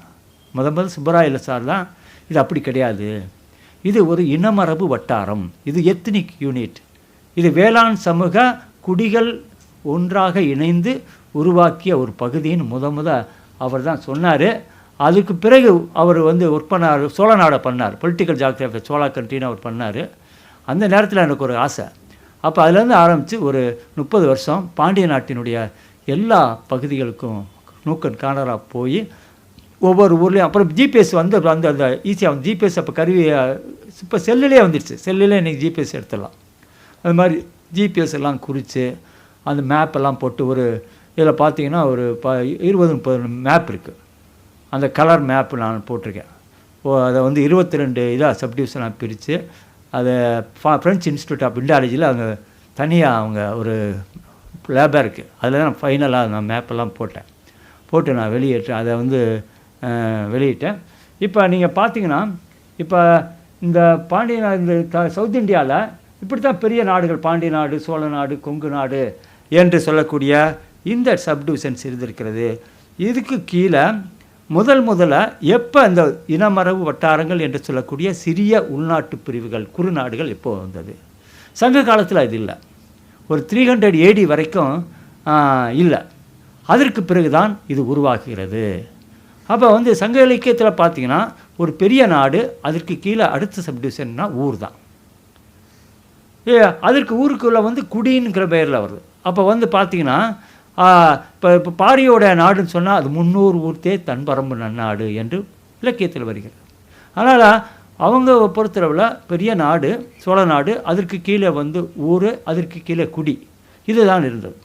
கிபி 3ஆம் நூற்றாண்டுக்கு பிறகு தான் இந்த சப்டிவிஷன் உருகுது. அதாவது நிலவுடைமை வளர்ச்சி அடைஞ்சது பிறகு படிப்படியாக சமூக அடிப்படையில் ஊர்கள் உருவாகி, அக்ரிகல்ச்சர் கம்யூனிட்டி இருக்கவங்களாம் ஒரு வில்லேஜு, அதே மாதிரி பிராமின் கம்யூனிட்டி இருக்கவங்க பிரம்மதேயம், அதே மாதிரி ட்ரேடர்ஸ் இருக்கக்கூடிய நகரம் என்றெல்லாம் படிப்படியாக உருவாகிறது.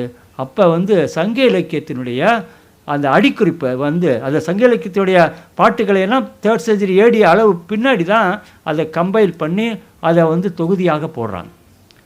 10 பாட்டு 8 தொகைங்கிற சொல்லும்போது அதில் இருக்கக்கூடிய குறுந்தொகை, அகநானூறு அப்போ அதுக்கு கீழே ஃபுட் நோட் எழுதும்போது, இந்த அடிக்குறிப்பு எழுதும்போது அதில் தான் முதல்ல இந்த கிபி 3ஆம் நூற்றாண்டுக்கு பிறகு வரும்போது அதில் தான் வந்து முதல்ல இந்த நாடுகளை பற்றிய குறிப்பு வருகிறது. அதில் இரணிய முட்டம், அழகுருவில் பகுதியில் இருக்கக்கூடியது. இந்த மாதிரி நாடுகள் வந்து முதல்ல அதில் வருகிறது. அதே மாதிரி பூலாங்குறிச்சி என்று சொல்லக்கூடிய இந்த கலப்புரர் காலத்து கல்வெட்டு, அதில் கிபி 400ன்னு சொல்லலாம். அந்த கல்வெட்டில் முதல்ல அதில் முத்தூற்று கூற்றம், ஒள்ளையூர் கூற்றம் என்று முதல் நாடுகளை, கூடலூர் நாடு என்று நாடுகள் வரும். அதற்கு பிறகு பார்த்தீங்கன்னு சொன்னால் தமிழ்நாட்டில் இது ஒரு வளர்ச்சி, ரொம்ப முக்கியமான ஒரு வளர்ச்சி. அதாவது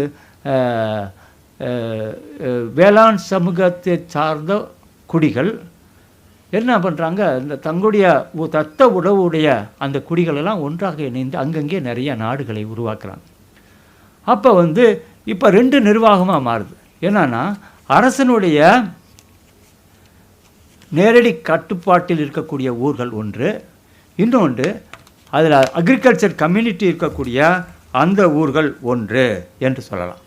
அதில் நீங்கள் பார்த்தீங்கன்னு சொன்னால் அந்த அக்ரிகல்ச்சர் கம்யூனிட்டி இருக்கக்கூடிய அந்த நாடுகள் என்று சொல்லும்போது இதில் தமிழ்நாட்டில் இல்லை இந்த பாட்டில் வருது, இது நான் தள்ளி விடுறேன். இப்போ ஒரு பாட்டில் அவன் சொல்கிறான், ஒரு பிரச்சனை வரும்போது காதலை நான் தேடும்போது எங்கேயெல்லாம் நான் தேடுறேன் அப்படின்னு சொல்லும்போது, நாட்டின் ஊரின் குடிமுறை தேரின் என்று சொல்கிறான். நாடெல்லாம் நான் தேடினேன், அதுக்கு பிறகு அது நாட்டுக்குள்ளே இருக்க ஊரெல்லாம் தேடினேன், அப்புறம் ஊருக்குள்ளே இருக்க குடிமுறையை தேடினேன் என்றெல்லாம் வருகிறது. இது போன்ற குறிப்புகள் சங்க இலக்கியத்தில் வருகிறது. இதற்கு அடுத்தாப்பில் இந்த நாடுகள் என்று சொல்லும்போது இதை சுப்பராயல் சார் போன்றவர்கள்லாம் இதில் ஒர்க் பண்ணியிருக்காங்க, நானும் ஒர்க் பண்ணியிருக்கேன். அதை வைத்து பார்க்கும்போது ஏறத்தாழ பார்த்திங்கன்னா தமிழ்நாட்டில், பாண்டிய நாட்டில், சோழ நாட்டில், அதே மாதிரி நடுநாட்டில், தொண்டை நாட்டில் பார்த்திங்கன்னா டோட்டலாக இதை பீரியட் வைஸாக பிரிச்சுது. இது ஒருத்தர் கேட்டார், அந்த புக்கை பார்த்துட்டு என்கிட்ட கேட்டார், நீங்கள் தனியாக ஒர்க் பண்ணீங்களா அல்லது ஏதாவது உங்களுக்கு கீழே ஒரு ப்ராஜெக்டில் பணம் வாங்கி ஒர்க் பண்ணீங்களா, உங்களுக்கு கீழே ஒரு 10 பேர் இருந்தாங்களான்னு கேட்டார். இல்லைங்க, நான் மட்டும் தாங்க ஒர்க் பண்ணேன், சார் வழிகாட்டினார், சுப்பராயல் சார் வழிகாட்டினாருங்கிறது உண்மை. அதுக்கு எனக்கு நிறையா ஃபீல்டு ஒர்க்கு ரொம்ப ஹெல்ப்ஃபுல்லாக இருந்தது. எப்பிகிராஃபியில் இருக்கக்கூடிய அந்த கல்வெட்டுகள் ரொம்ப யூஸ்ஃபுல்லாக இருந்தது. பார்த்திங்கன்னா ஒரு பாண்டிய நாடு நடத்தினா 152 நாடு இருந்திருக்கிறது. அதேமாதிரி சோழ நாடு, அதே மாதிரி நடுநாடு என்று ஒவ்வொன்றையும் பார்த்திங்கன்னா தெரியும். இன்றைக்கி தமிழ்நாட்டில், பாண்டிய நாட்டில் தான் அதிகமாக தொண்டை நாட்டில் தான் 180 நாடுகள் இருந்திருக்கிறது. அதே மாதிரி சோழ நாட்டில் 145 நாடுகள் இருக்கின்றன. பாண்டிய நாட்டில் 152 நாடு. இது காலவாரியாக இந்த நாடுகளை பிரிக்கலாம். இப்போ பார்த்திங்கன்னா இது ஒரு படம் போட்டிருக்கு பாருங்கள். பாண்டிய நாட்டில் 152, சோழ நாட்டில் 143, நடுநாட்டில் 65, தொண்டை நாட்டில் 180. இது வெறும் நிர்வாக பிரிவுகள் இல்லை, ஒரு நாட்டினுடைய அடிப்படையாக இருக்கக்கூடிய சமூக பிரிவுகள் இவை. இதை அடிப்படையாக வச்சுட்டு மைக்ரோ லெவலில் ஒவ்வொரு பகுதியும் ஆராய்ச்சி பண்ணலாம். இப்போ நாங்கள் செய்ததுக்கு பிறகு இப்போ சனியாக பாகனூர் கூட்டம், முத்தூற்று கூட்டத்துக்கெலாம் பிஹெச்டி தீசிஸ் எடுத்து பிஹெச்டியாக பண்ணியிருக்காங்க, நிறைய பேர் பண்ணியிருக்காங்க, சில பேர் பண்ணிட்டு வராங்க. இது போன்ற ஆய்வுகளுக்கு நம்ம கண்டிப்பாக செய்யணும். இதில் பாண்டி நாடுன்னு சொல்லும்போது எப்படி இருந்தது அதெல்லாம் மேப்பெல்லாம் போட்டிருக்காங்க, இது ஒரு பக்கம் இருக்கட்டும். இதைத்தான் நான் பெரும்பாலும் பண்ணேன். இந்த பார்த்திங்கன்னா கீழே கன்னியாகுமரியிலேருந்து புதுக்கோட்டை வரை இருக்கக்கூடிய இந்த நாடுகளுடைய படம் அதை போட்டு ஒவ்வொரு நாட்டிற்கும் நம்ம ஊர்களை மையமாக வச்சு வட்டமாக போட்டு அதற்கு பேர்கள் குறித்து அதை பண்ணேன். அதற்கு பிறகு நீங்கள் பார்த்தீங்கன்னா அதை 21 கட்டங்களாக பிரித்து, மேப் போடுறவங்களுக்கு தெரியும், 21 கட்டங்களாக பிரித்து கொண்டு ஒவ்வொரு பகுதியில் இருக்கக்கூடிய இதை டீட்டெயில் பண்ணுறது. இப்போ பார்த்தீங்கன்னா இது ஒரு நல்ல படம் ஒன்று. இல்லை அந்த பகுதியில் கீழே பார்த்தீங்கன்னா இந்த இடத்துல இப்போ 21 சொல்லும்போது இந்த கட்டம் இந்த இடத்துல அது மேப் பண்ணுறோம், இதோட டீட்டெயில் தான். அப்படி ஒவ்வொரு 21 பகுதிகளையும் அந்த மேப்பாக போட்டு டீட்டெயில் பண்ணி அதுக்கு ஒரு பட்டியல் போட்டிருக்கோம், மிகப்பெரிய ஒரு பட்டியலை போட்டிருக்கேன். அந்த பட்டியலை நீங்கள் பார்த்தீங்கன்னா மிக இது நான் நேரம் கருதி நிறையா சொல்லாமல் விட்டுருக்கேன்.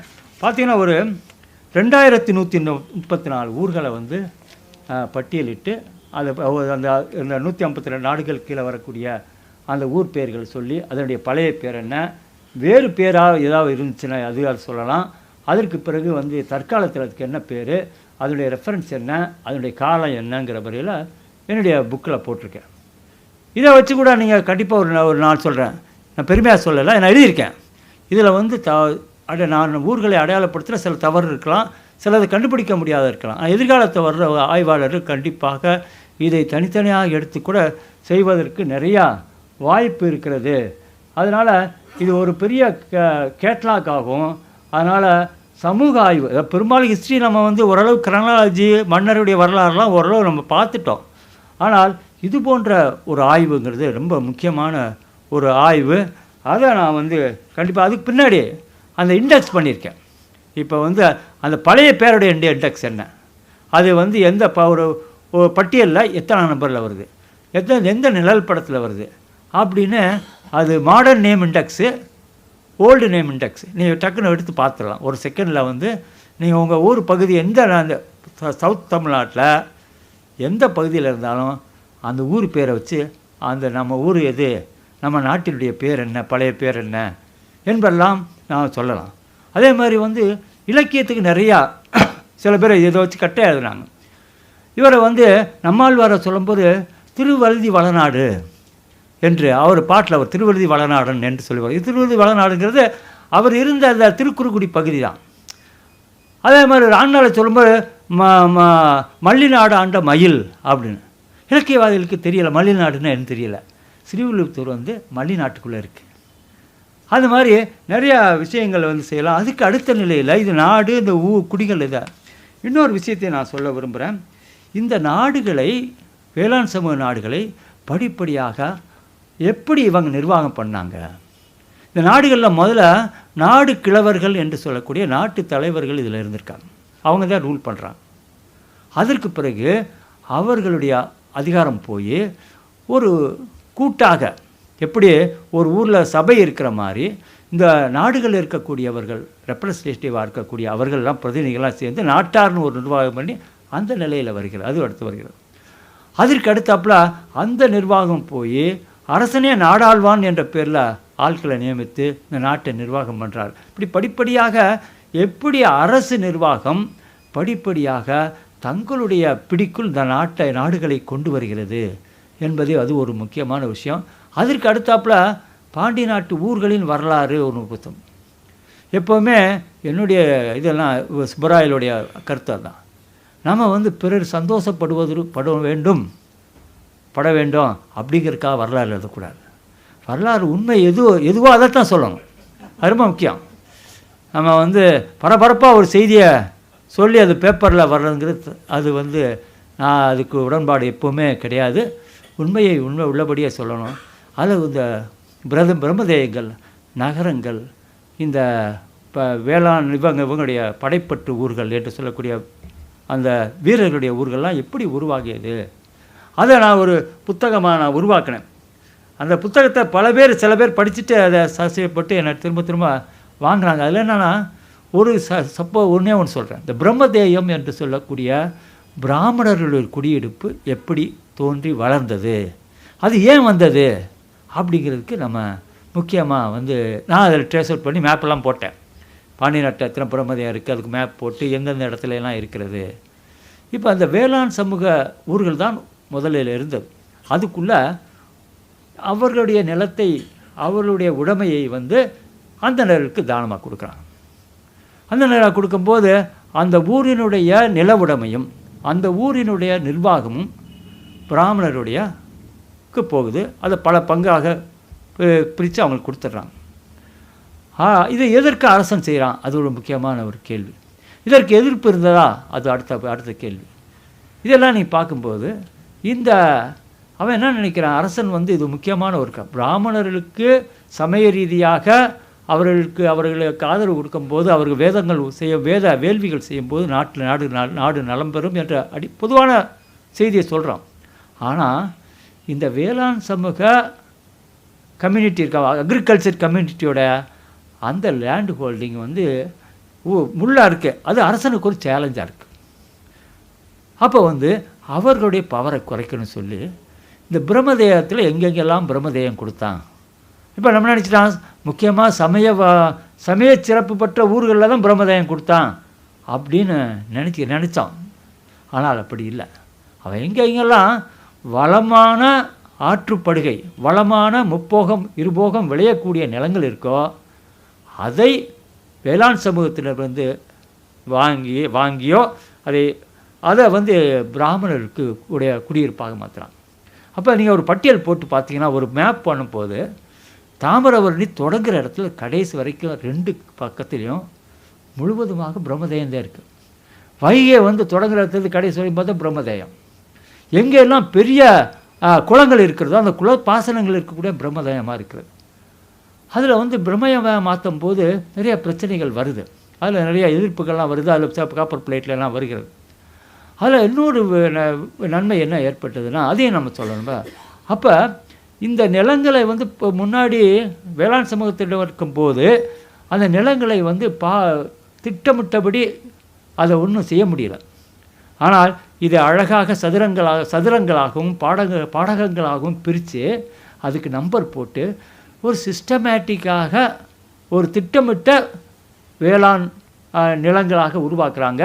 அதில் வந்து ஒரு அருமையான நீர்ப்பாசன நிர்வாகத்தை உருவாக்குறாங்க. நம்ம வாய்க்கால்னு ஒரு வார்த்தையை சொல்லிடுறோம். ஆனால் பிரம்மதேயத்தில் நீங்கள் போனீங்கன்னு பார்த்தீங்கன்னா ஆற்றிலிருந்து அல்லது குளத்திலிருந்து பாயக்கூடிய அந்த வாய்க்காலுக்கு பிலாறு என்று சொல்லுவான், பிலாறு என்று சொல்கிறான். அதற்கு அடுத்தாப்புல அந்த அது வயலில் பாயும் போது அதுக்கு கண்ணாறுன்னு சொல்கிறான். கண்ணாறு என்று பேர் வைக்க வயலுக்குள்ளே பார்க்கும்போது அந்த ஒவ்வொரு வயல்லையும் பாய்ஞ்சி கடைசியில் அது போய் அந்த ஆற்று தண்ணீரெல்லாம் அந்த நிலத்தில் பாய்ஞ்ச தண்ணீரெல்லாம் கலெக்ட் பண்ணி ஒரு அடுத்த ஊருக்கு கொண்டு போ, அது வதின்னு சொன்னான்.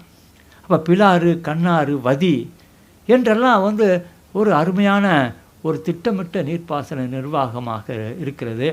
தொடக்கத்தில் பிராமணர்களுக்கு நிறைய சலுகைகள் கொடுத்தாங்க. பார்த்திங்கன்னா அந்த 300க்கு 600க்கு இடைப்பட்ட காலத்தில் செய்த அந்த செப்பு பட்டய வெளியிட்ட செப்பு பட்டயங்களெல்லாம் அவங்களுக்கு 18 வகையான பரிகாரங்கள் எல்லாம் கொடுத்தாங்க. ஆனால் போக போக டேக்ஸ் வாங்கலைன்னு சொல்ல முடியாது. டேக்ஸை அவர்களிடம் வாங்கினாங்க.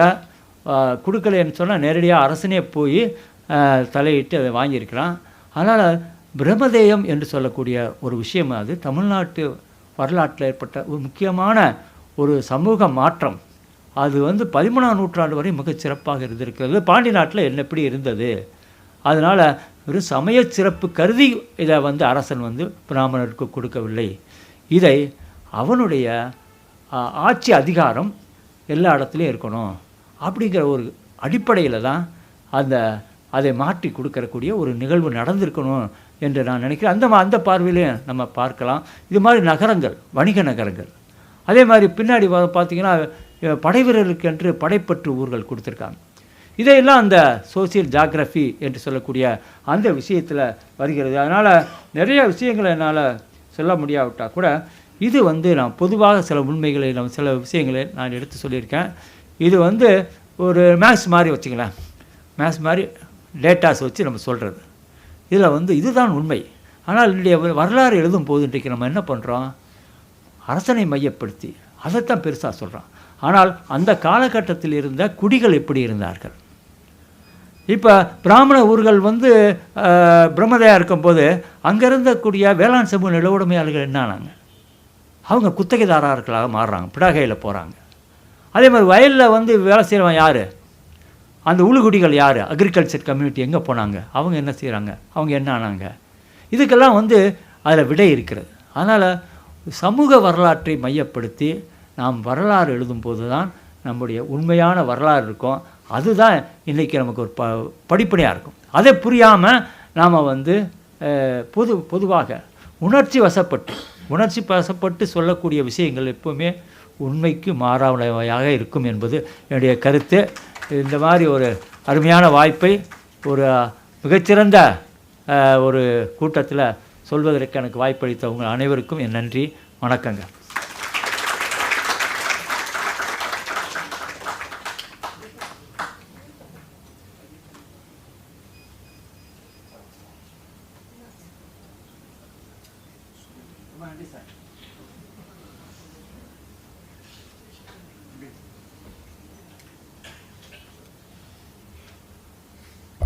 செவிக்கு நிறைய உணவு கிடைத்து விட்டதால் இல்லை,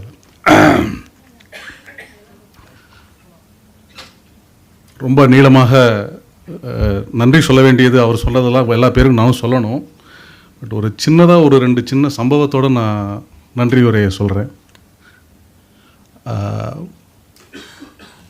அச்சுத களப்பாளன் ஒரு களப்பிர மன்னரை பற்றி ஒரு கதை இருக்குது. சேர சோழ பாண்டியன் 3 பேரையும் தோற்கடிச்சிடுறான். போரில் 3 பேரும் கைதாகிறாங்க.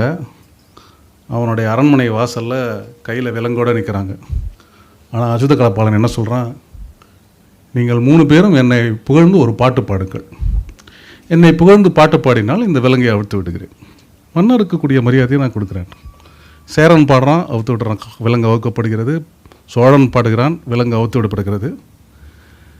பாண்டியன், அந்த பாடல் எனக்கு சரியாக ஞாபகம் இல்லை, பாண்டியன் பாடும்பொழுது ஆனானப்பட்ட ராமனே ஆனாலும் ராவணன் மீது படையெடுப்பதற்கு சுக்ரீவனின் அரண்மனை வாசையில் நிற்க வேண்டியிருந்ததில்ல அப்படின்னு. ஏண்டா என்னை பாடினா உனக்கு நான் விடுதடுனா நீ ராமன் நான் குரங்கா, அவனுக்கு இன்னொரு கட்டு போடு, இன்னொரு விலங்க போடுறான்.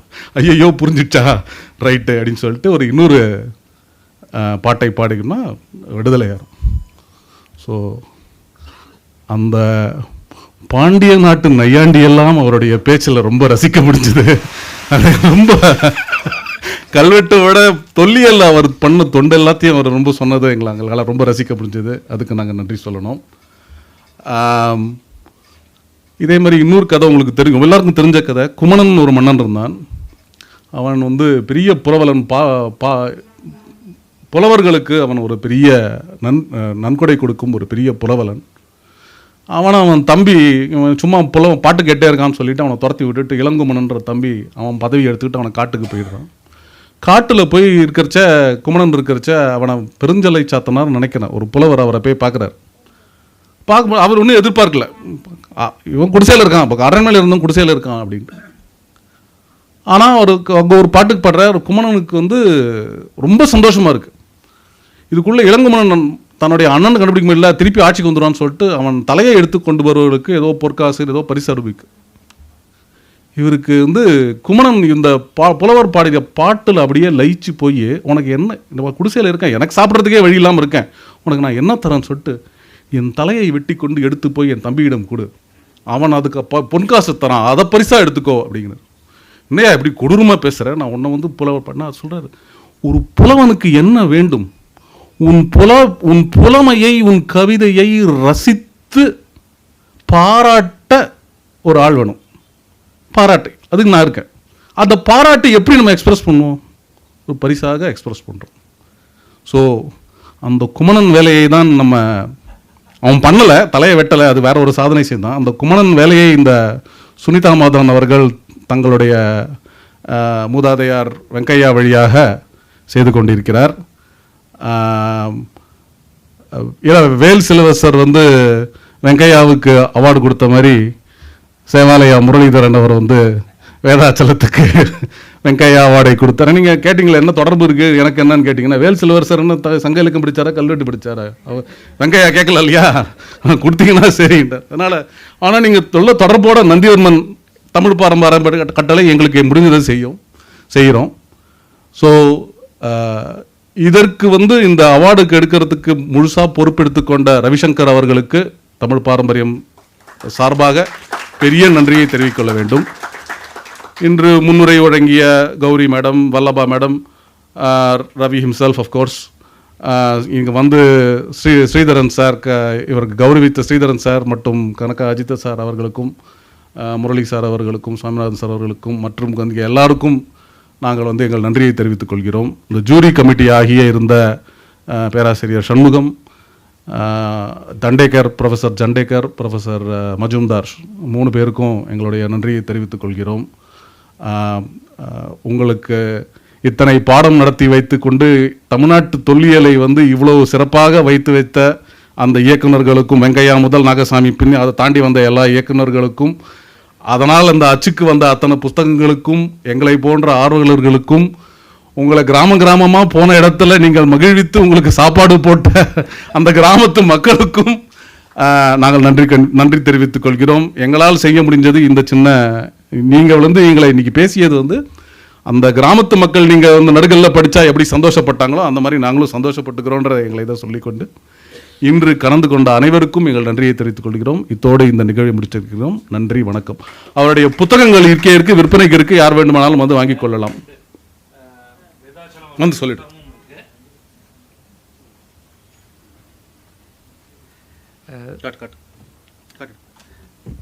முனைவர் வேதாச்சலம் அவர்களுடைய புத்தகம் இங்கே இருக்குது, அதை வாங்கிக்கலாம்.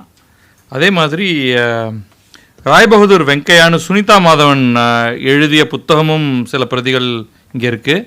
கூடவே நாகசுவாமி உடைய புத்தகங்களும் சில இங்கே இருக்குது, அதையும் வாங்கிக்கலாம். இங்கே கிளம்பி போகிறதுக்கு முன்னாடி என்ன புத்தகம் உங்களுக்கு வேணுமோ அதை காசு கொடுத்து ஜிபேயும் உண்டு, வாங்கி கொள்ளுங்கள். சேவாலயா முரளிக்கும் இவருக்கும் தரணும். ஓகே, யார் கொடுக்கணும்? சரி சார். Sir Murali sir. இல்லை, இது நீங்கள் வாங்கிக்கிங்க.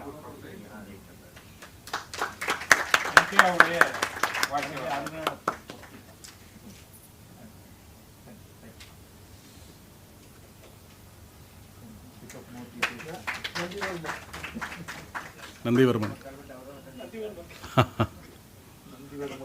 நன்றி, வணக்கம்.